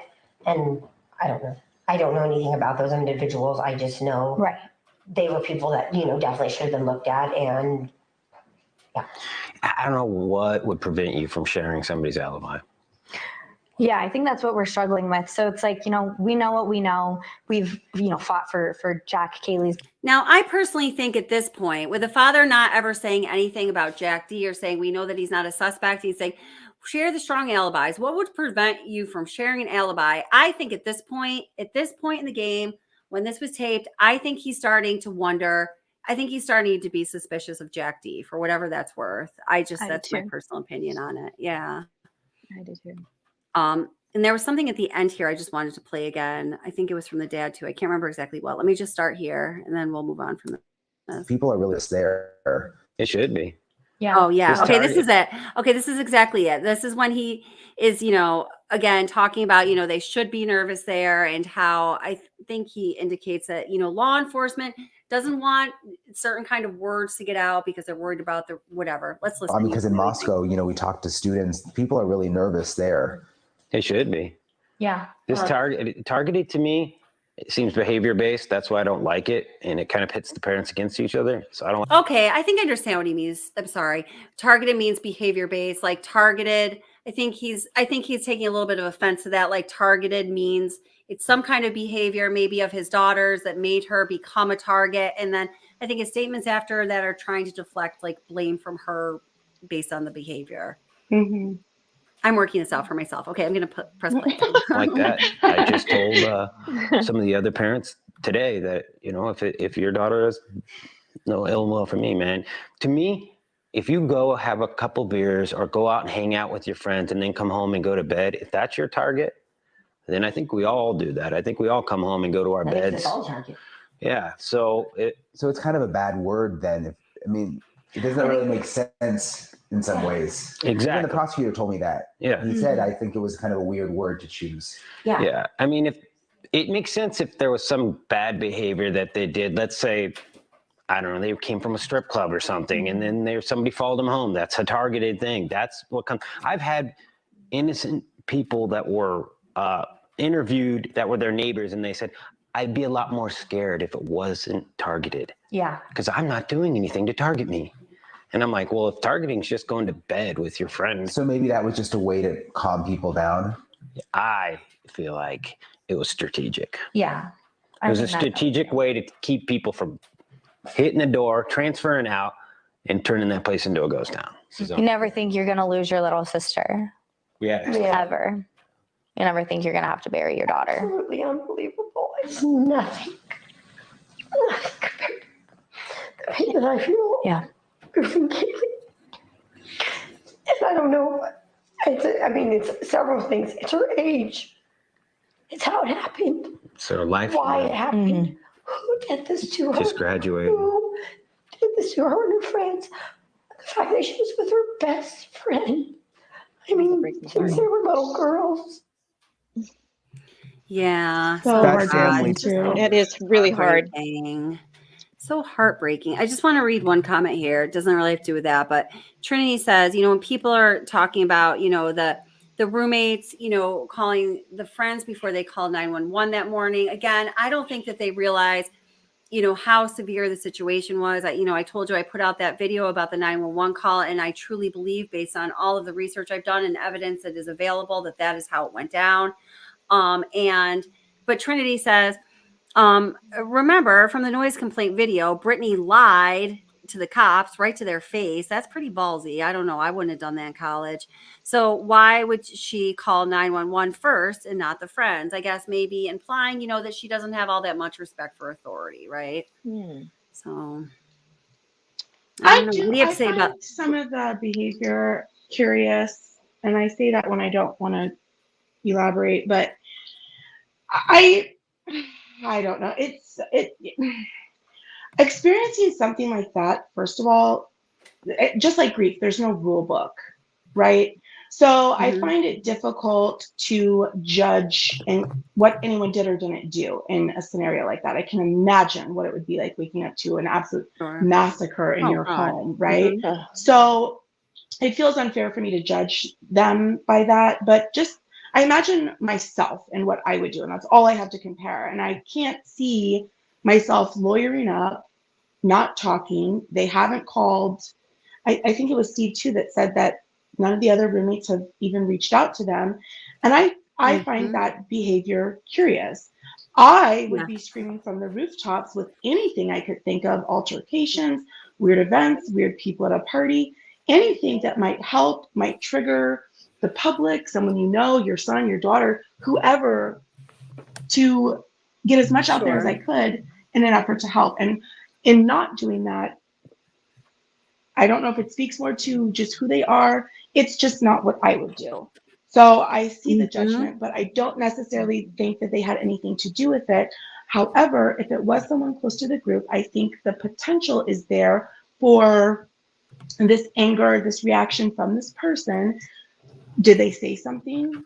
Did they tell a secret they weren't supposed to? Did they, do something that they feel could have led to this? We don't know. Do they feel some type of responsibility or sense of responsibility? Not necessarily because they had a hand in it, but were there pieces of this puzzle leading up to it that they contributed to or are afraid that they contributed to? I don't know, but it's something else to chew on.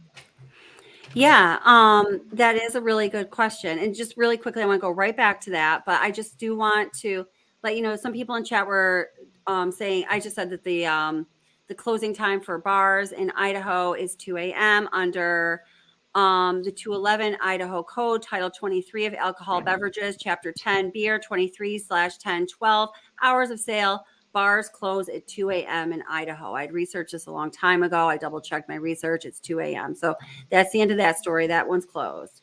So, okay. Well, and I also wanted to say, I'm glad you said that, Kelly. Sorry, I know you want to say something, but also too, in Idaho, there are 2 different time zones.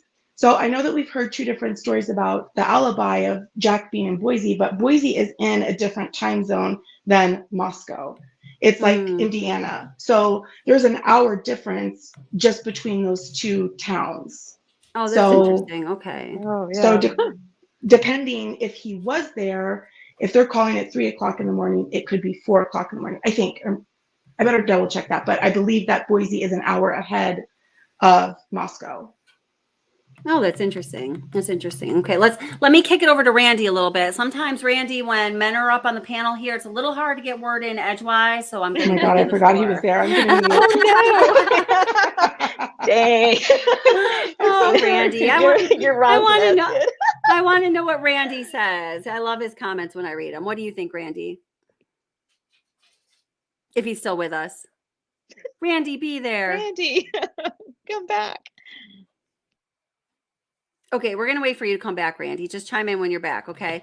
Now, Trinity says in the comments here, there's the strip club comment. Okay, so the strip club comment, and some people have pointed this out to me, and I was kind of like looking for it. I think I asked you about it, Trinity.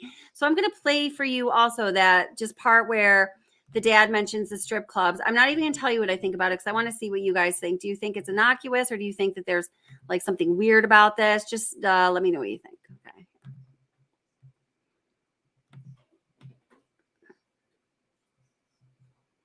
All right. Let me just go back to the beginning of his statement for context kind of thing. All right. To me, if you go have a couple beers or go out and hang out with your friends and then come home and go to bed, if that's your target, then I think we all do that. I think we all come home and go to our beds. It's all target. Yeah. So it's kind of a bad word then. It doesn't really make sense in some ways. Exactly. Even the prosecutor told me that. Yeah. He said, I think it was kind of a weird word to choose. Yeah. Yeah. I mean, if it makes sense if there was some bad behavior that they did, let's say, I don't know, they came from a strip club or something, and then somebody followed them home. That's a targeted thing. That's what comes. I've had innocent people that were interviewed that were their neighbors, and they said, I'd be a lot more scared if it wasn't targeted. Yeah. Because I'm not doing anything to target me. And I'm like, well, if targeting's just going to bed with your friends. So maybe that was just a way to calm people down? I feel like it was strategic. Yeah. It was a strategic way to keep people from hitting the door, transferring out, and turning that place into a ghost town. So. Okay, so we heard the strip club comment there, but that also, the last part that Steve just said was what I actually wanted to point out earlier. So I think there he's telling us that he thinks not only is law enforcement not telling them as much as they should be, but he's also telling us clearly that he thinks it goes beyond that they're lying and they're being manipulative. And that's actually like a whole different level of things. But I don't know. What do you guys think? Do you think there's anything to the strip club comment, or what do you think about that last part of what he said? Well, as far as the strip club comment, I mean, I do think he was just defending his daughter, but I am a bit confused. I do too. And but I am still a bit confused about the reference of being targeted and like that be like an everyday occurrence for anyone that was drinking beer, right? Like, what do you have to? I don't know. Does that mean that you have to be this ostentatious person to be targeted? And did you have to go to a strip club in order to be a target? Right. Yeah. I'm still really kind of confused by that. I don't understand the way that I think the way that I've been reading it, because I've been listening to it carefully along, and especially tonight, I think he's just feeling like when people are saying that it was a targeted attack and it was likely, and the going thought was that it was Kaylee who was a target. I think he feels something negative implication towards his daughter in that being said, and I just think he feels defensive of it. And I think that's all that there is to it. You know what I mean? Mm-hmm. I think that even using that analogy or the example of the strip club there, he probably believes that's something his daughter would not have done. Although I know when I went out to drink in college, I definitely went to strip clubs, because it was just everyone was drunk and it was fun. And that's something you did. But anyway, Absolutely. He thinks his daughter wouldn't do that. So he's using that as an example of behavior that he thinks his daughter would not engage in because he's feeling defensive that people are attacking his daughter by saying that it was targeted and it was Kaylee that was targeted. That's just how I read that. Yeah. So Matt here says, hey, Matt, welcome. How are you doing? Welcome to Watch the Obsession live stream and chat. Says they snuck through the woods, climbed in the room and killed Dana and her boyfriend up to the third floor, killed Kaylee and Maddie and bounced while the others slept. I mean, I think that sounds completely plausible. I feel like that we know that, and then a comment about the bars closing, that Ethan was killed first. I firmly believe, and I've been trying to look for it. I will find it for you. I'll put it on my channel some way, somehow, the next live or in a video or something, that the coroner said that loose-lipped freaking chatty Kathy, whatever her name is, Mambutt. I'm quite sure that she said that. And then I also believe the information that I had heard, and I do have to find the source. So I'm just going to be honest about that, Ethan was, and Gregory, didn't we talk about this a little bit? Ethan was the first who his body came out of the home first. And was it you this or was it allegedly? I'm not sure, Gregory, but it was surmised that is because the evidence on Ethan, so to speak, was the easiest to resolve, because if he was the first attacked, his evidence wouldn't have mixed with the evidence from the other victims, if you know what I mean. And whereas victim 2 would have had evidence from victim 1 mixed in, victim 3 would have had evidence from victim 1 and 2 mixed in, and so on and so forth, right? Right. So I just have this belief that Ethan was the first. I'm going to try to make sure that I can substantiate that claim, but I feel kind of certain about it. And LJD3, welcome. How are you doing? Says that strip club comment was weird. So I see some other people in here thinking that the strip club comment was a little strange. I don't know. I don't know. Daddy Steve was probably just thinking off the cuff. That was the one thing he could think of that would have been salacious, something like either that or wearing a short skirt, but then again, his daughter probably did wear short skirts, so he wasn't going to say that. That's the first thing he thought of, strip club. Well, and we don't know also what the conversations among parents would be, but it did come off as defensive. And like I said earlier, I think too, if you're claiming that one was targeted, thus the reason for the other 3 being slain, he might be defending that regardless, if she was or if she wasn't targeted, or if one or the other wasn't targeted, that doesn't mean that they did anything themselves to contribute to this. You can't, it doesn't matter what you do, what you're wearing. If you go to a strip club, it's not like, the tag on your clothes, 50% cotton, 50% her fault. You know what I mean? It's like, regardless if someone's going to do that, they're a deranged psycho. So, but again, as a parent, you don't want them to be blaming your child as the targeted one for the reason, this other parent's child is dead. And that's what I take from him saying that. It was a little weird. Not weird, just kind of just a unique way of saying it. But I guess that's fair. But I don't think now, he meant it the exact way it came out. No, I don't. But we're reading probably too much into it. But that's what we do, right? We read, we try to analyze. But here's the other one that he said about he didn't have to go upstairs. Remember that comment? Not on this particular interview, but I think it was like day 14. It's like 2 or 3 weeks in, second week in, where he's been interviewed, and he's like busting at the seams, and he says, let me just say, he didn't have to go upstairs. And I know there was a lot of people trying to figure what in that world, why did he say that the killer didn't have to go upstairs? Does that mean that Ethan was killed? And I think that may have been why, but we're kind of left suspect. Or what did that mean? Yeah. Okay. That makes I just got hung up on this one thing here. Sorry. I'm totally listening to you, but I got hung up on this because I never heard this before, and I just actually had to look up what it was. So people are asking, a couple other people mentioned this, and then I just saw, and sorry, I didn't pin your comments. I just wasn't sure what it even was. I just literally looked it up on the fly. Oh, and Trinity and Gregory Worth commented up or followed up. Trinity says, question, did Kaylee have an OnlyFans account? And then Gregory asked, so was it proven that Kaylee had an OnlyFans account? Making me think that people have been talking about this. So for those of you that don't know, like I didn't know, an OnlyFans account is an offshoot, it looks like, of Instagram, where the official word is that it says, and this is obviously bullshit, and then I'll tell you what it really is, because I can tell by looking at it for about 20 seconds. It says that OnlyFans is primarily female creators and male audience. Oh wait, that's actually the more accurate. Hold it. That's the more accurate. Okay. The official description is, wait a minute. Oh, I lost it. Okay. OnlyFans is a platform app created in 2016. With it, people can pay for content, photos, videos, and live streams via monthly membership. Content is mainly created by YouTubers, fitness trainers, models, content creators, and public figures in order to monetize their profession. No, it's really like Skin Show. So I never even had heard talk that Kaylee might have an OnlyFans account. I just wanted to put it out there that was a question being asked. Okay. And then Social Butterfly just said, Gregory, no, that's just a mean rumor. So I'm sorry I even brought it up. Okay. Moving on.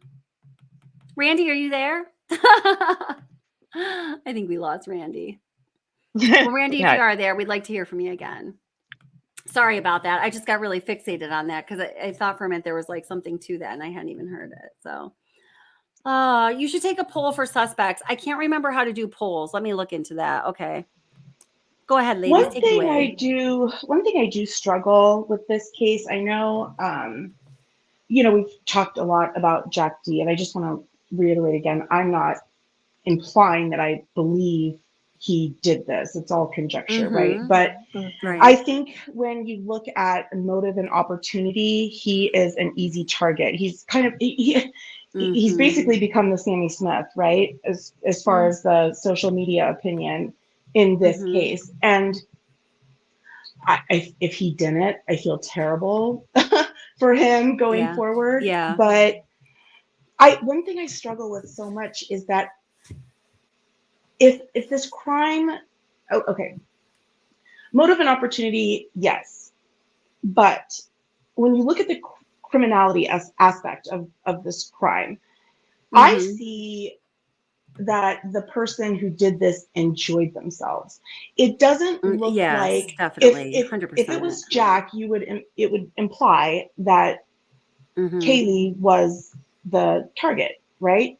And the others were a means to an end. But when you look at or what we know about the way they were killed, it's the overkill of overkills. So if you are trying to eliminate someone out of your way for the sake of your end goal, why go so above and beyond? Why spend so much time? If Ethan and Xana were killed first, why spend so much time there gambling with the fact that the other two roommates could hear you? Maybe they had someone over that could walk in at any moment and stop you. So it would make sense to me if it were Jack that your target would be the first eliminated. So if we're looking at this from, just a creeper in the bushes perspective, I think it's more likely that this house was targeted based on attraction, based on, who knows what. So, killer will pick out, hunt a person, decide that that's the next victim, and, arrange for whatever they need to get it done. So if we're looking at it from that aspect, I think that everyone in the house was the target. I don't think the killer intended to leave anyone alive. I think it's possible if we. So that body cam footage, if you isolate the sounds when they're doing the drinking tickets, I can't hear a scream. Now, whether that's her, I don't know. But at the time, it was at 3:36. If that was her, I think it's possible that, and the way she was killed was different than all the other ones. I think it's possible she was the last. The killer got spooked and made a quick exit. Because if we're going by that, if at 3:36, when you hear that scream in the distance from the body cam footage, at 3:45, we have that white car zooming past that Quickie Mart security camera. So in the distance between the two, I would almost have to believe that Kaylee was, and if that scream was her, assuming, I'd almost have to believe that she was the last to be killed and the killer made a quick escape. And so it would be a tight window, but to make it past that camera, especially at the speed that they allegedly were going, it is possible. So if, the way that she was killed, maybe it was more difficult. She fought back. We are told that two of them had defensive wounds. Right. So maybe just the roughness or whatever, her screaming, that sort of thing. Yeah, it could have been Did it anything spook him? that was the And case. he just bailed out. Again, I just see a lot of pleasure and thrill in this killing, not revenge, anger.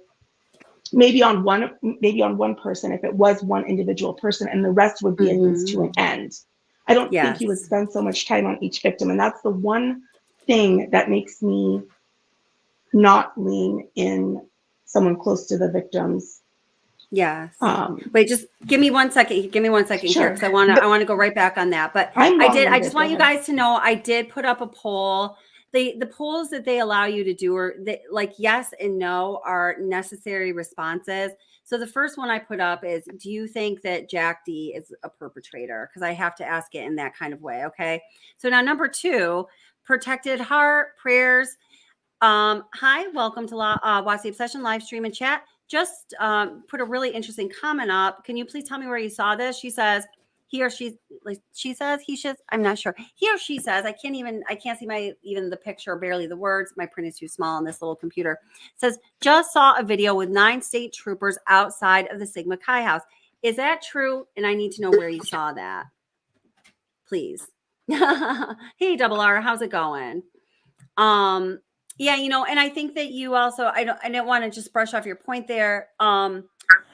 Suspicious. I think it's really important. I think that, from what we understand, Kaylee's wounds were more severe than others. It sounds like it could have been Kaylee and Maddie's. We're not 100% sure on that. Most recently, Kaylee's father did say that 2 people had defensive wounds. I also heard that said very, very, very early on. Also, I believe by the coroner. So I have always believed that it's been 2 people that have defensive wounds. So, from my opinion is on that, like analyzing the nature of the wounds and who had defensive wounds and all of that. I think this is a point Vicious was kind of just making. I think it could have ended up being sort of arbitrary. I mean, I can't remember what the channel was. I watched it last night though. He had, he interviewed somebody who's on death row in San Quentin, specifically about this case. He's either law enforcement or former law enforcement. It's a really great channel. I'm so sorry I can't remember it, because I would recommend it if I did remember who it was. But if you guys can find it, please watch it. It gives a lot of insight, I think, into the nature of a murderer, and it just, the nature of these slayings is just very bold. It's very intimate. It's very brazen. It's not lighthearted. It's not haphazard. It's not happenstance. It has to be all of those things, and it can't be any of those other things. You know what I mean? And listening to this interview with this death row inmate from San Quentin, who's on death row for murder, of course, really made me believe more in those points that I just said. But I want to get back to Randy really quick, because I think he's back on the panel. So Randy, are you with us, my friend? Can you guys hear me? Yes, Hello? I can hear you. Awesome. Yeah, I'm so sorry about whatever happened. But yeah, what do you think? I want to know what you think. Well, I think the killer knew the house very, very well. I also believe that the killer knew the dog very, very well. And the killer did not want the dog to witness the murders, nor did the killer want the dog to find the victims. That's what I think. And so that narrows it. Okay, yeah, that narrows it down to someone who loved the dog. Yeah, the dog. I saw a video of the dog playing around on. There was a video of the dog I saw at some other show where the dog was pretty hyper, and that dog, from what I saw in that video, told me a lot. It told me that dog would go crazy if it witnessed a murder, and that dog would go crazy if it found the victims. And that dog was put away. That dog was put in a room because the killer did not want the dog to see it happen. It's what I and okay, yeah. And I believe that the killer was sorry, my computer just fell, sorry. I believe the killer might have been let in the house. I believe he might have even been let in the house he had been in the house several times, and that night they might have let him in the house because he was saying, "Hey, I can't find my phone. Can you guys call my phone for me?" So his phone would ping somewhere else, creating an alibi for him. Now, do you Where think did you that hear Jack, that? do you think that Jack D would be the only person to have possibly lost his phone, or do you think No, that I don't think he ever lost his phone. I just think he made it up.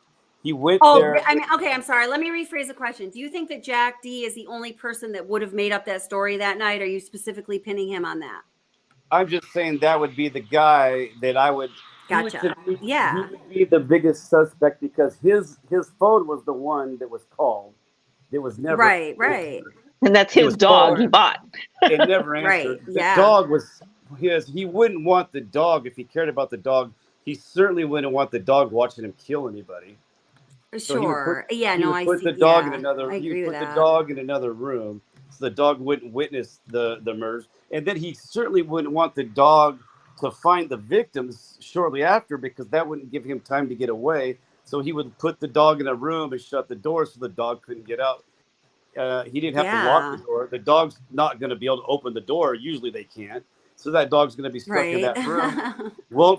The dog won't be able to find the victims. The dog won't make a bunch of noise because the dog doesn't know what's going on. They never found any evidence whatsoever on that dog. There was never any blood on the dog. There was no DNA evidence or anything. That is the truth. Yeah. Now, here's the other thing I wonder. But we would have to also know or assume that the dog was with them and not just in that room organically. So also I want to know about the cell phone part. I've heard several people say that. I've not seen anything about him looking for his phone or that's why the calls are being made. But why would you?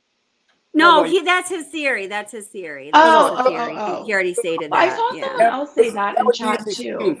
That would be his excuse to when he shows up at 3:00 in the morning or 2:30 in the morning. Yeah. That would be his excuse for being there. If anyone saw him, he could say, "I can't find my phone. I think I left it here earlier today. Can you guys call my phone for me and see if it rings?"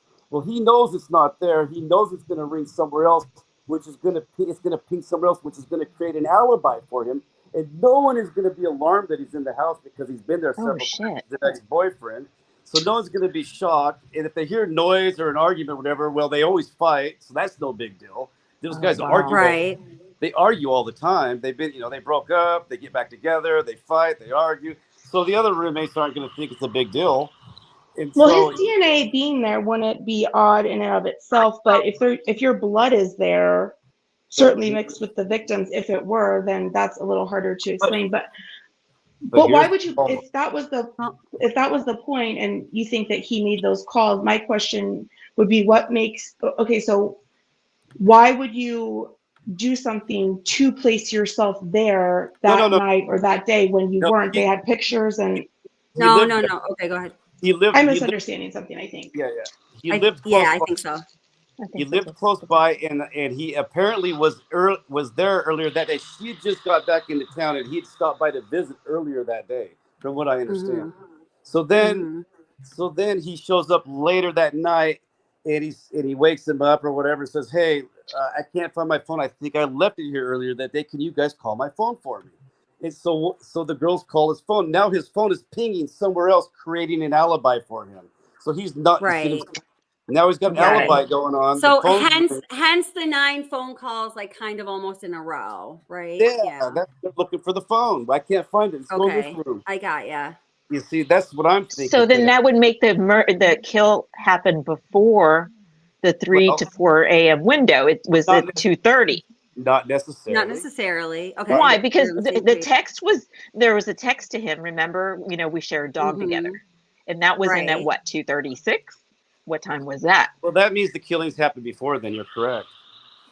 Okay. But we would also, to build an alibi based on that or why you were there at that time, you would also have to have 0 activity on your phone from the point that you were there until 2:00 that morning. Sure. And you're just now looking for it. That's where he could. You know what I'm saying? That's where he could have screwed up. You're right. Yep. That's where he could have screwed up. Well, and I wonder too, because the police have been so adamant about that 3 to 4 time window, I think that they have something. And I wonder if one of them had an Apple Watch on or a phone in their pocket or something I think that was monitoring Ethan. I heard that was activity Ethan or heartbeat. But Oh, you did? Yeah, I heard Because that it'll Ethan tell you had the like their Apple Watch. heartbeat. Okay. Well, if But- they had that data, then I mean, it But would the tell you killer when knew the house. heart The killer stopped. knew the house too well. The Absolutely, killer knew the 100%. house. They knew the house. The killer knew the house, and the killer knew that dog. That dog would have went nuts if it would have. However, But I just believe. But here's the thing. in a nutshell, thing. to be fair, if it wasn't, you know, just like we've all been able to do, if this person just targeted these girls and this house, for 1.5 miles. you know, some creep under the cloak of darkness, you can look in the address and pull up the floor plan, pull up the pictures of the house, just as we've all been able to do. Right. Yeah. So, That's a good I point. mean, Yeah. it's not hard to, you know, anyway. Here's the scary thing, though. Here's what people aren't talking about. There was a dog and a rabbit that were murdered a month before. Okay. We don't 2 talk miles, about right? murdered bunnies around here. I know, it's horrible, but within like 2 miles, I believe. Is But that you correct? know what that means? But you understand what that means, right? That means if they're not related, we have 2 psychopathic killers walking around in Moscow right now if they're not related. Yeah. Right. Yeah, either way, Moscow's in trouble, right? Right. Ugh, this is too much. I don't know. I feel that almost like has to be related. Like, you know. But like, they it's ruled that really out, right? They difficult. said it was unrelated. Yeah, but they ruled out a lot of shit they shouldn't have ruled out. Thank you. You know? Thank you. Amen. Like, you know, I mean, hold it. I just have to turn my camera on really quick here. Because it is time for is my camera on? Wait, there we go. A bunny break. A bunny break. I knew it was coming. We have a bunny break. It's time for the bunny break. Oh my god. Hi there, I buddy. love it. Look Dude, at this that was you, so you met this cute. little guy when he was a baby. Hi. We have a real name now. We just Oh, have they're a so special bunny, sweet. but he just That's became a a real daddy bunny. the other day. Yeah. Oh my I god. breed Look how Helen cute. Locks. Yeah, but we have to give him a real name now because he just became a daddy, and I have to have a name for him to put on the pedigree. Oh my god. Because we need more bunnies, Oh you know. my. Oh, I don't know how well you can see him. Such a sweetie. So cute. Hello, I'm the special bunny. Please don't skin me. That's terrible. sweetie. What did they do to the bunny? I know that they. Wait, I No. feel like I shouldn't talk about this while I'm holding him. Yeah, It we don't looks have like to he get has one of graphic on those it. mustaches, you know, They like were the ones that fatally abused. That's all we have to say. I don't want to go into the details of what happened to No, we him, don't want but to put you down. Bunny break. and Bye bye. the dog. But you're right. Randy's correct. That's what I heard also, that they had that happen a short distance and within a 2 weeks prior to these. Yeah. I don't know. I kind of feel like they were testing the waters, whoever it was. I would hate to think that Moscow. I has think that's what two that's exactly what I sadistic think so too. Yeah, That's what I think so too. I hadn't heard about the rabbit, but I had heard about the dog. Is that true about the rabbit too? Yes. The rabbit was. Okay. The rabbit had his head cut off in half. So Oh God. I thought we were going to talk about the details. Oh, God. yeah. Let's skip that. It was a terrible thing. Oh, it hurts me to think. Yeah. If they're not related, we know. got a major problem. If those 2 crimes are not related, there's a major problem going on. Randy. I agree. I agree wholeheartedly because if those instances are not related, that is even more messed up than if they are, right? That means there is even maybe possibly a more dangerous killer out there than the person who killed the 4 kids. Oh Yeah. my God. Yeah. Well, and here's the thing, it was more than those 2 incidences. I'm sorry. Is it? Yeah. Oh no, go ahead. I can talk forever. Go ahead. Well, I early on this channel, I remember saying that, you know, yes, a first time murder, you could conceivably kill 4 people. I mean, look at Chris Watts, never had probably a ticket before, and he killed 3 people of his own family, you know. But when you're looking at this and saying, you know, this very young person who, you know, had it out for his girlfriend, the motive, the opportunity, it's a large, long jump for me to get to this crime out of, you know, being mad that your girlfriend broke up with you. So, and also if we're tying this other crime over here into the same bundle, then it leads me even further away from Jack, unless he's exhibited these types of behaviors. That's correct. 100% You know, true. Yep. It's so hard. again, right. So either he's got some closeted behaviors that no one knows about, or again, that leads me further away from him being a suspect. And this very more good to the point. Once point again, of a hunting and a sport thrill kill. Like I said, this crime from day one has just had elements of me. The killer enjoyed it. He did it deliberately, and there was a thrill involved. And I can see where you see anger, crime of passion. He could have been angry and taken it out on these victims, not necessarily anger towards them specifically. So again, if these crimes are one and the same, I that would all but almost eliminate him for me. Totally and I agree. think that's why you said that, Randy. Like that's why you said that there could be two.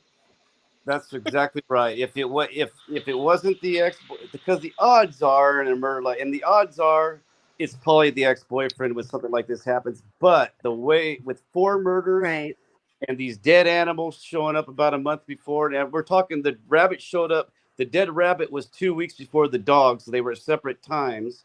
And there was also, apparently, I heard mutilated coyotes thrown in someone's yard. There, Yes, it's I've heard that as well. So if this is not related, there's a serious, dangerous person other than the killer of these 4 roommates that is lurking around in Moscow, Idaho right now. That's what I'm thinking. So I think they have to be related. I've been to Moscow. In fact, I'm from the area. Right now, I'm currently in the Dominican. I'm in the Dominican Republic right now. Is where I live. Oh wow! But I'm from that area. In fact, Ethan is from my hometown. One of the guy that was murdered. Ethan is. We're from the same home. Oh wow, that's crazy. Yeah. So where was Ethan? Where was that at? Because I don't know. Mount Vernon, Washington. That's where both from. Oh yeah. I read that. That's right. Yeah. Huh. That's where I'm from, and that's where my family lives right now, and that's where his family lives. But oh my gosh. Now Ethan's parents, I mean, I got to tell you, I fell in love with them when I saw them interviewed. They were so kind, sweethearts, the sweetest people, and it just breaks my heart for them. It's just horrible. I agree with that. It's really terrible. But the thing that hurts Jack D is some of the social media posts that he left. I don't know if you've seen him or heard about him. I saw him. Yes. Yeah. He left some very possessive kind of jealous boyfriend, possessive type of messages. Give me an example, because what I saw was people was commenting on his Facebook post that he had already made about Kaylee that were of a sexual nature and were calling him a sexual deviant, a pervert, all this stuff. And he was like, but he was like, his main message was, she was my girlfriend of 5 years at the time, back off, but he didn't say it in quite those words. Are you talking about something different? Yeah, I'm talking about something totally different than that. I'm talking about more disrespectful, to be honest with you. I'm talking about if he made a comment if I had $1 for all the times I've been lied to, I'd be a millionaire. The one I saw was even worse. He commented on her body and said something about I don't know. Right, I think I know what you're talking about. Yeah. I don't think I want to repeat it. All right. Okay. The other one was he would. She took a lot of trips without him. Apparently, she took trips to I think she was in Oregon one time, in Portland, and she was on a boat one time with some friends somewhere, and he would comment on the post as though he wasn't with her, that she had taken these trips without him. And he would make comments if I was there, you'd be having a lot more, it would be a lot funner for you or whatever. She would respond back to him. Just little things like that. Okay. Just weird little comments. Inappropriate. Yeah. This is wrong. A little angst. a jealous, possessive boyfriend type of comment. You know what I'm saying? But Okay. so if he did it, I'm just saying because of these skinned animals and because of what's been going on there, that to me kind of clears him a little bit. Just because I hope they're related, because if they're not related, there's a problem and there's a major problem there. You might have a more absolutely. That's a really great point. Yeah. might have a more dangerous killer lurking besides the person who killed the four people in that I house. mean, God, and like, and statistically wise, there's almost no possibility of that happening. Right. Exactly. So I think meaning they're related. Yeah. They have to be. So that clears everybody. That just pretty much clears everybody now. Now we're looking at some totally random killer. And you know that's a really interesting line of thinking. November and 13th. it could be a random killer. To be honest, those girls are beautiful. So they're at work, and you can have a guy see them and follow them home, and or maybe even been in the house because who knows? Those doors were always open for parties. I remember college. He's like friends of friends that come over. November 13th. Yeah, totally. A local policeman. I don't know. Oh wow! It could be. I guess a local policeman. Sure. I hate that. Think about this for a second. You got these mutilated animals, so that's something weird going on there. And then the killing happens on November 13th. Wasn't the Watts killings on the 13th of August? And there was yes, and the Kylie Rodney killings were on the 13th of November, or I'm sorry, August. Was it? August 12th. No, August 6th. The 12th. Well, Kylie Rodney. Oh no, you're right. I'm sorry. Yeah. There's another one. My brain is like. Oh, I know. The Watts. No, it's Watts. When you have, but he was involved with some dark stuff, I believe, and those killings occurred around a time there was Delphi, the 13th, February 13th. Oh, Delphi. Yeah. And then that's February 13th, and then this is on the 13th, and you have those mutilated animals. That tells me there could be some cult type stuff going on around there. When you start to get mutilated animals showing up. I started to look into that after I saw you comment about that, and that is kind of interesting. Yeah, the Delphi murders were on February 13th. The Watts murders were on August 13th, and these murders were also on the 13th. Yes. Isn't that odd? Isn't that in all three of those cases, you could be dealing with Satanism in satanic cult type stuff there. Possible. Wow. So, because that's odd. Yeah, that's like zodiac stuff. See, I don't understand. My brain doesn't work like that. With I'm horrible at math. Yeah. But like all these adding up of numbers, the 1122 Kings Road, and how it adds up the number of occupants in the house. I see my brain doesn't go there, but there's probably people that completely can relate to that. I don't know. My mind doesn't go there. No, I feel you. I'm not gravitated towards that either. But it is a little strange. Yeah. Well, when you start dealing with mutilated animals, that could be more than what that could be cult type stuff where there could be some dark stuff going on around that area, some type of group or cult or whatever. Well, and that lady's dog, they literally stole her dog out of her yard and skinned the poor thing and just left it. That was so hard for me. I couldn't even listen to all of it, but I know I can't get myself to watch the video. Level. That's like, yeah, I know. That's sadistic. I know. I mean, there's no other way to put it. It's absolutely sadistic. And also, and I think we're good on it, but just also watch. Let's not say anything more graphic because YouTube also believes that's sadistic. Oh God, sorry. Oh, okay. It's okay. No, it's okay.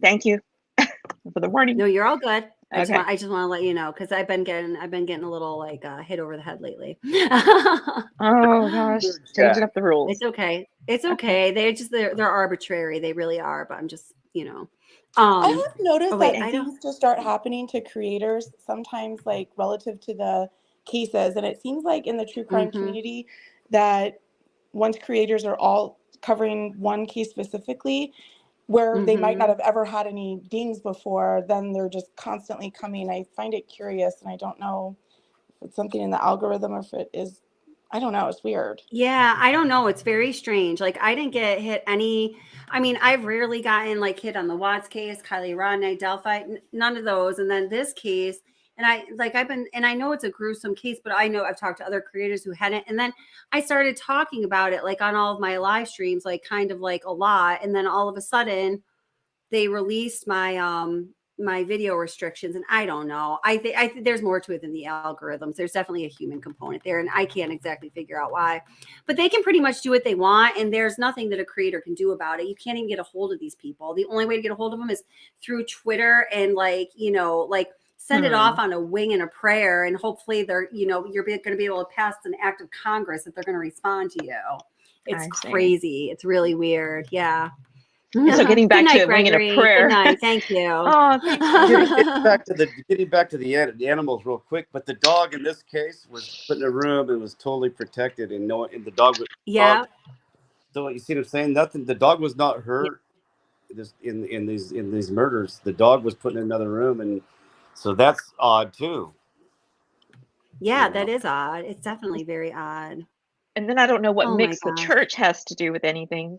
There's some kind of Christian church or some kind of, I don't know. You were from the area, Randy. So in Moscow, what's the predominant type of component there with the religious aspect of it? I would say in Idaho, because I'm from about 6 hours from where that occurred. I went to Eastern Washington University, which is about an hour and a half from Idaho.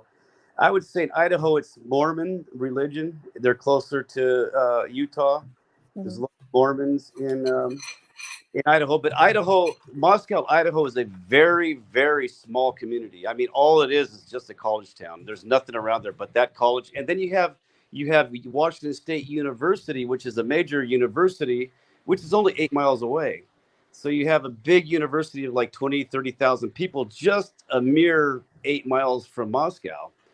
So, so they're real close to each other, but Moscow is just a really small community. It's a lot of hunters. I think everybody there probably has a gun. Everybody there probably drives a big truck, and hunts, and it's a rural area. Religion type, I would say Mormon would probably be the number one religion in Idaho, but there's there is around everywhere. I mean, there's different religions, of course, and I'm sure there's cults and stuff like that there too. So I won't get into it, but no, right. Gotcha. Okay. Just curious about that, because there was some kind of chatter about that. Predominantly all white. I think the community of Moscow without the college would probably be about 10,000 people max. Yeah, that's what I found out too. Yeah, which makes it even scarier. 26. It's Moscow is population. 26,000 majority university. Yeah. So you got two possible serial SKs, right? I don't know how we're saying it today, but and then this small area of only 26,000 people. That just seems amazing. It's either two possible SKs or one person who is really fucking sick. Exactly. But neither one is. Either way, it's disgusting. Yeah. Right. In that state, Washington State is famous for serial killers. In the state of Washington, for whatever reason, you got Ted Bundy's from there. You got the Green River Killers from there. I mean, there's a lot of serial killers for whatever reason from the state of Washington. And could it be law enforcement, and that's why? What a the ineptitude of that area? I'm just saying. You know what I'm saying is like you can get away with a lot more there because there's some. I don't want to say Canadian border. Canadian borders right there. You could just cross the border and disappear. I'm here in Texas. We got quite a bit of crime as well. And we don't have a serial killer problem around here as far as I know, but that is a good point. You kind of get away quickly. Well, one thing Washington too is has the highest self-unaliving of any other state. And I've read a lot of things. Well, I was in a psychology class in college and I actually had done a paper on that. And it's attributed to a lot by psychologists as like just the lack of sunshine, the amount of rain there, the depressive mood. I was just gonna say the area that I live in right now is a specific valley that I live in upstate New York, and I remember in elementary school when we were doing this like weather unit, we counted how many days of rain we had in a row. Mm-hmm. I remember our teacher, we did this whole thing where this particular area that I live in is of anywhere else in the United States most comparable to the rainy Seattle area due to the geography, the amount of rain, because it's very cloudy and rainy here too. But once again, I don't know this area to be really high in that category, but maybe it is. I don't know. It's an interesting topic anyway. It's interesting to think about. It's a Let's go beautiful with part of the seasonal country. depression, you know, when the weather's cold, you can't do much, you're stuck inside. I'm in the Dominican Republic Right. where it's 85 and sunny every day now. I'm not there anymore. Lovely. Yeah. That's nice. It's But just interesting to. it is gloomy there, and it's very depressing there in the wintertime. It's the sun never, it'll rain often, and you don't get many days of sunshine. And it's in during the year, and then in the summer, you know, your best months are probably August and September. Your best times of the year when you get your most sun. But it is gloomy there, and it is depressing. I can say that because I live there. I know. Yeah, that's why I asked. But you know, I was kind of enjoying the images that I was seeing in terms of like the countryside. Like it looks beautiful. Absolutely gorgeous. It looks beautiful there, and I thought, wow, you know, that really was a nice, beautiful town. It looks attractive. And now I'm having, like, you know, of course, now this has happened. I want to stay as far away from there as I can, but it's just a tragedy. I can't get over the nauseous feeling I have. I don't know how anyone else feels, but this particular crime really keeps me up at night. It keeps me awake. I have not been able to sleep well at all since this crime. Now, I'm not saying that I'm sensitive because I'm not, but this one has really gotten to me because of the brutality. I agree with you. I agree with you. So I was far away from the mic. Yeah, I agree with you. This is how I not like it's how I felt about the Watts case person.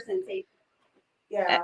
Like a missing person or somebody, you know, that they was targeted and you know, they used a weapon that was like a gun or, I mean, I'm sorry, I probably can't say that, but it just seems, this is so brutal and so personal, I think, that it just, it's nauseating. Like I physically feel pain.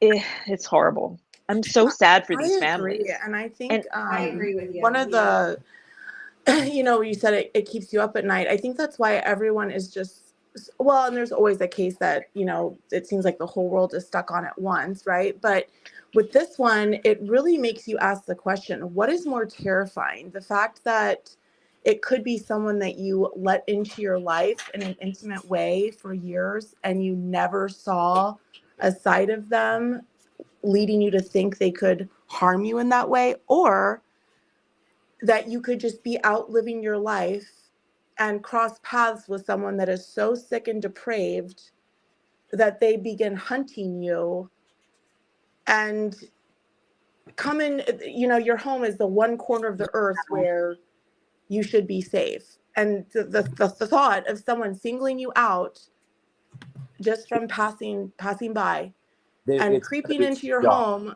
in the middle of the night and doing this to you and your family, your friends, whoever you live with, is absolutely terrifying. And that should terrify everybody. You're absolutely 100% correct. Yeah. I agree with you. Yeah. Absolutely. 100%. You know, you which said is that worse? so... I don't know. You know. It's probably somebody they knew. It's probably somebody they knew. But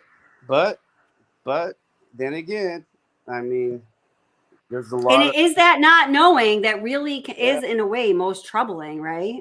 Yeah. Or like mom said, remember Zaina's mom said, all those kids were stars. Like everybody knew them basically. They were strangers to no one. That's right. Yeah. Pretty much knows each other. You know, I mean, it's everybody in that college pretty much knows each other at some point. They've ran into each other. I mean, it's a very small community. You got Joe V over there who knew all the players there, right? Everybody that was there was like, he says that's the local hangout, basically, like that outside of the food truck. Yeah. They're that in the corner club. I've been to the corner club before. Yeah, he says every night they're there, right? Yeah. It's an ongoing thing. It's everybody knows everyone. Everybody knows everyone. in the corner club, everybody goes to the corner club and everybody goes to that grub truck. Yeah, I mean, so either one of the two scenarios, like Sid Vicious says, I mean, either one of those is terrifying, and we have no solution right now. We don't know what happened. The police know what happened. I have a feeling that they know exactly what happened. They just are waiting to gather enough evidence to get a conviction. I believe they know it. I believe they know. But see, that makes my stomach hurt too. I Like hope Delphi. so. Delphi knew, Yeah, right? Didn't they have that right. information and it took 6 years? I'm just Well, there's a difference between having the information and knowing, right? They had that information. They didn't know they had that information. That's the problem there, you know? Yeah, I knew if it was just local police, I would be. I mean, I wholeheartedly think there's been a lot of missteps. I'll be the first one to point out what I think those are.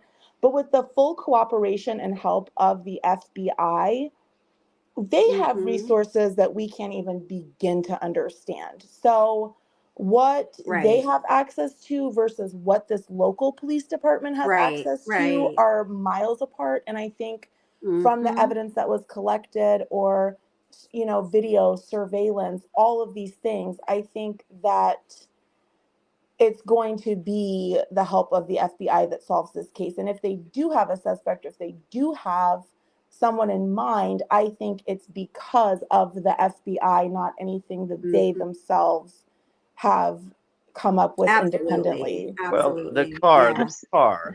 Come on. The car is such irrelevant. For 2 weeks, no one's come forward with any information on the car. That tells you right there. I mean, how more nondescript can you get? Like a white sedan, basically, or what is it? Like a compact, or I don't know. Yeah, To me, it's so vanilla. More than one. Yes, it is. Someone knows something. Someone has information because they know somebody who owns that car, and there's got that car alone. There's got to be more than one person that knows who drives that car. Or absolutely, yeah. So, and they're not coming forward. That's what's scary. They're not coming forward. Yeah. And why are they not coming forward? What compels them to not come forward? They're protecting. Yeah. Well, and they can pull tower data too. So in the area where this house was, obviously there's tons of students. Everyone has a cell phone, at least one, right? But where this car is driving out of town past this gas station, you're going to have a heck of a smaller pool to pull from, right? So if I were police or the FBI, I would be pulling tower data. Which direction? No, but you can't. Wait, hold it. But you can't. Some other people. You can't just pull. You can't pull tower data based on just random, like a criteria like that. I mean, there's been legislation like against that because it infringes. I mean, it really borders on that territory of stepping over our rights to the government pulling our information about anything anytime they want to without like a justifiable, reasonable cause for doing so. Yeah, that's called the NSA. Yeah. But I get it. You have to have a warrant, but you have a load of suspects. Right. You have a number of people that you want to look at. You've got their phone numbers. Can't you have that done with some kind of judicial warrant? If you have specific suspects, but you can't just say, I want all of the cell pings off of this tower at this time. End of story. Oh, right. I get you. Yeah. You can't. Like a generic pool. We can't do that. Yeah. Right. They can subpoena them, and the legislation is different. They can subpoena those records. The company might willingly hand it over, or they can refuse. In that case, yes, then you would have to have get a judge to sign the warrant, and it would be a federal warrant. So it can take time, but you can do it. And again, if it's subpoenaed, and the only reason I know this, okay. Well, I've worked in telco industries for years, and it's sort of at the discretion of the company. It's sort of like Google, right? Google can hand over their records, or they could tell you no, and you have to go get a subpoena. But see, I think I don't know. You might Or be you have to get a totally warrant. right. But I was just researching this recently because it was a discussion that came up with myself and a few other different people. It's a kind of long story, but the impression that I was under is that even a federal warrant, it just can't be a blanket warrant. It still has to name specific parties or recipients of that warrant upon which the search can be rendered. I don't know. You might be right on that, but I just think anyway, the point that you bring up, there is definitely cell phone data. And I think if there were specific suspects, that data, of course, could be extremely useful. But I think just that being used is their main scooping net, I think would be very tricky legally. I don't know. Maybe not, the only but point that was in the impression pulling I'm that sure. data, I mean, if you had a person's records or a person directly, you could subpoena their individual records. Oh, yes, definitely. But the point Absolutely. in Yes. pulling that data is to see which devices are connected to that tower at a given time. That's the only reason for wanting to subpoena the records for that specific tower. Otherwise, you really don't need it, because if you have a person in mind, again, you would just subpoena their individual records, right? Right, So, right. again, the only reason in requesting that is to find out who was in that area at that time. But again, that'd be interesting to find out definitively. Okay. But Yeah, we'll see. yeah. Someone made Okay. Someone made a comment earlier, and I was talking about, let's say Jack went into the house, and he went in the house at 2:30 in the morning and asked the girls to call his phone because he claimed that he had lost his phone there earlier that day. And someone made the comment, then that it would be interesting to know if he had used the phone after that. Well, here's the deal. No, they would never know that, because the only people that Jack ever told that he lost his phone to would have been the girls, and if he killed everybody, the police aren't going to know whether he told them or not that he lost his phone. You see what I'm saying? In fact, that may be why all four were killed, right? You see what I'm saying? So he could go into the house. Jack never lost his phone, but he could go in that house saying, "Hey, I can't find my phone. I might have left it here. I don't know. Could you call it and find out for me?" They call his phone a few times, and then all of a sudden he kills them or whatever. But Jack's never going to tell the police that I went to the house and told them to call my phone. You see what I'm saying? He's never going to tell the police. So they're not going to be able to check his phone prior to that and say, "Well, wait a minute. He said he lost his phone." Well, Jack's never going to tell the police that I told the girls I lost my phone. You see where I'm coming from? So there's no way they could check his phone or disprove that alibi. They can't disprove that alibi. Right. They can't disprove. Randy, that was like the first time I'd heard anybody consider that, like maybe he would be. They could have let him in the house. He could have walked in the house with him that night. He could have been waiting for him to get home. They could have got dropped off by the Uber, and he could have been standing outside. He said, "Hey, I think I left my phone in the house. Can we go upstairs and call?" And they'll say, "Yeah, come on up." And they were trying to call his phone, and he knows his phone's not there. His phone's somewhere else pinging, and he's creating an alibi for himself right there. That just creates an alibi for him, and then he could commit the murders and clean things up. And no one in that house is going to be shocked that he's in there, because he's been in there before. They're not going to be alarmed by that. They might, but anybody who saw him must die. Anybody who saw him in that house, they have to die. Yeah. You see, that's why 4 people were killed, because he went into he could have. I think that's what he did. I mean, if he did it, he got into that house. They probably let him in. They walked upstairs. They called his phone a few times. They couldn't hear it ringing anywhere, and then the murders occurred. Damn, Someone that would else have been well thought out. had to kill. That's planned. That was heavily planned if that happened. You know, that wasn't planned. I think he intended to kill 2 people. I think he was going to get both if it was Jack, he'd go there just to kill his girlfriend. He went there to kill 2 people at least. That way he could cover himself and create the fact that, you know, someone else might have been targeted and it wasn't just his girlfriend. So but the fact that 2 other people saw him, he didn't have a choice. Now he had to get 2 other people because he had to silence the witnesses. Oof, that gives me chills. Yeah. One thing I haven't really Yeah. mentioned before, I think if it was someone close to one of the victims that did this, I really believe that there was more than one person either involved directly or indirectly, whether they were there, whether they were driving the car, whether they helped after the fact. I think that there's more than one person involved if it was Sure. If someone that's the close. case, Only that's the the age. it was a man and a woman. If that's the case, it was a man and a woman. It should not be two guys because someone would talk, and by now someone would have talked. If it was a man and a woman, then they could keep a secret for a while. But then eventually the woman's going to turn on the man, and she's going to turn him in, just like what happened in the Chris Watts case. If the heat gets tight, the woman will turn on the guy on that one. I don't know.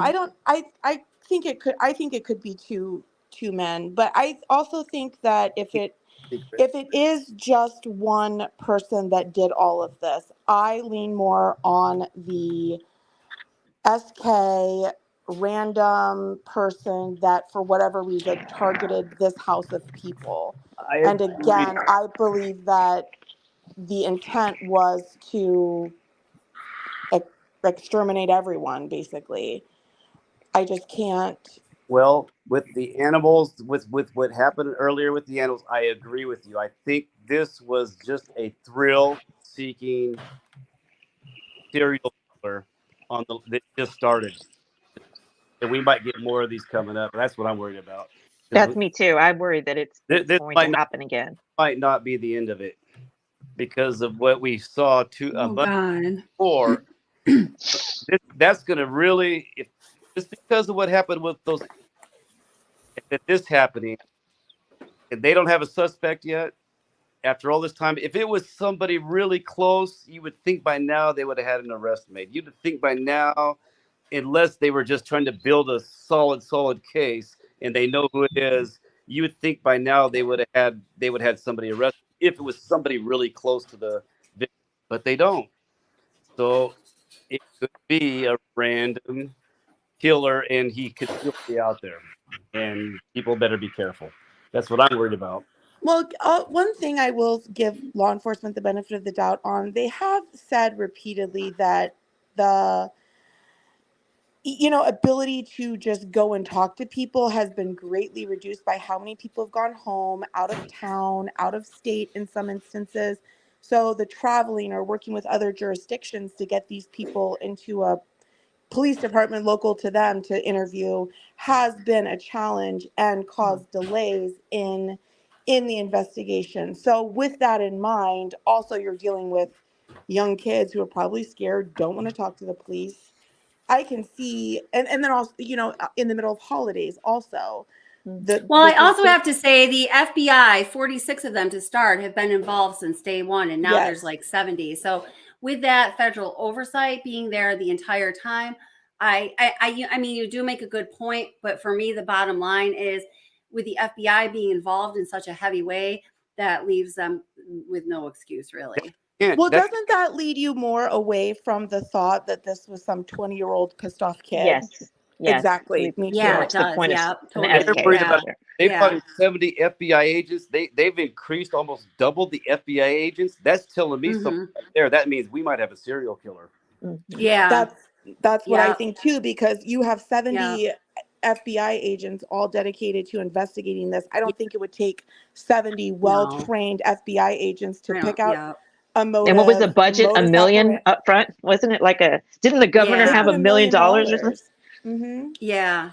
And no at first reward. when they had that many FBI agents, like I've told you several times, I attribute it to the extensiveness of the mobile forensics unit. But you're exactly right, sis. At this point, with that many and increasing that number at this point in the game, I definitely have a feeling that they think they're onto a serial killer. Yeah, I think so too, because again, you like all these FBI agents plus local PD plus everyone that knows these people over the holidays. They increased it right before the holidays. Yeah, you can't. All those people can't outsmart the boyfriend. I don't subscribe to that. It just doesn't make sense. No, you're right. Yeah. It all adds up. It adds up when you think about it. You're increasing the agents. You have the mutilated animals that are showing up. and now you have to increase FBI agents. They're worried about something if they I don't double know. the FBI. I think this live stream today has, and I'm going to have to end it soon because it's getting super late and I have to, got a lot of things to do before Christmas. But I think this live stream tonight, thank you guys all so much. You all made like significant contributions. And I think during the course of this conversation, I've become pretty convinced with all of the factors we just talked about that the authorities believe that we're dealing with a serial killer. And that is not the conclusion I wanted to come to, but I think that's the only one that's left for me. I agree. Yeah. Yeah. One thing I will say, and I'll hop off, Kelly, but as far as the cell phones, I just want to say one more thing. You know, unfortunately, the feds can just kind of do whatever they want, and they don't have to tell us anything.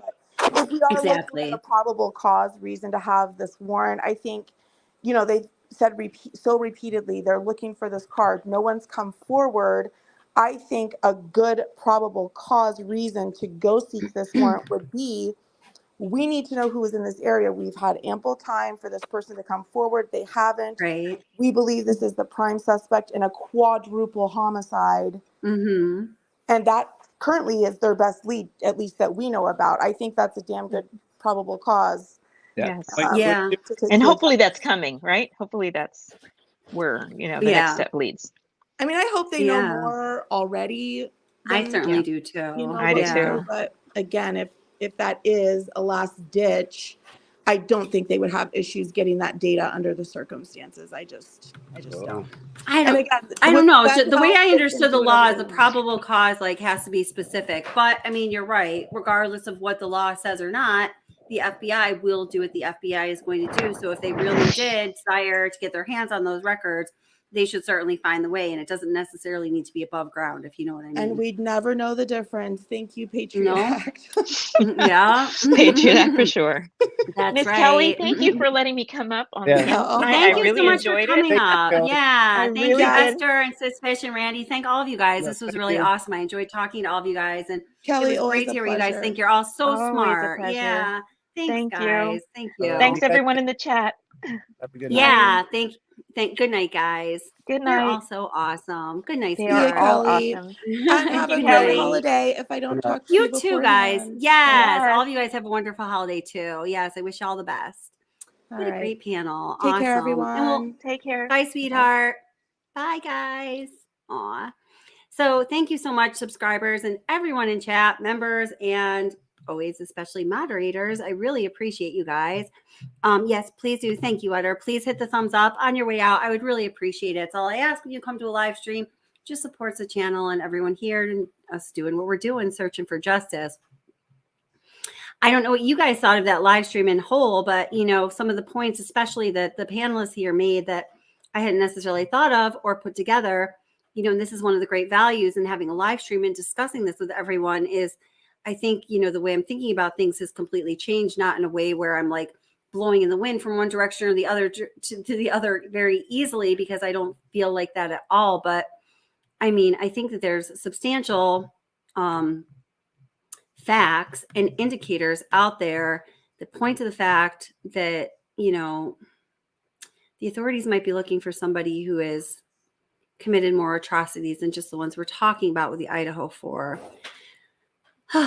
It's hard to end that like on a positive note, isn't it? I'm so sorry, but I guess it is what it is. But I'm glad that you are all well and safe, and I hope you continue to be. And if I don't see you guys again, I hope you have a wonderful holiday. And everyone who's watching the replay, same to you. And thank you so much for watching.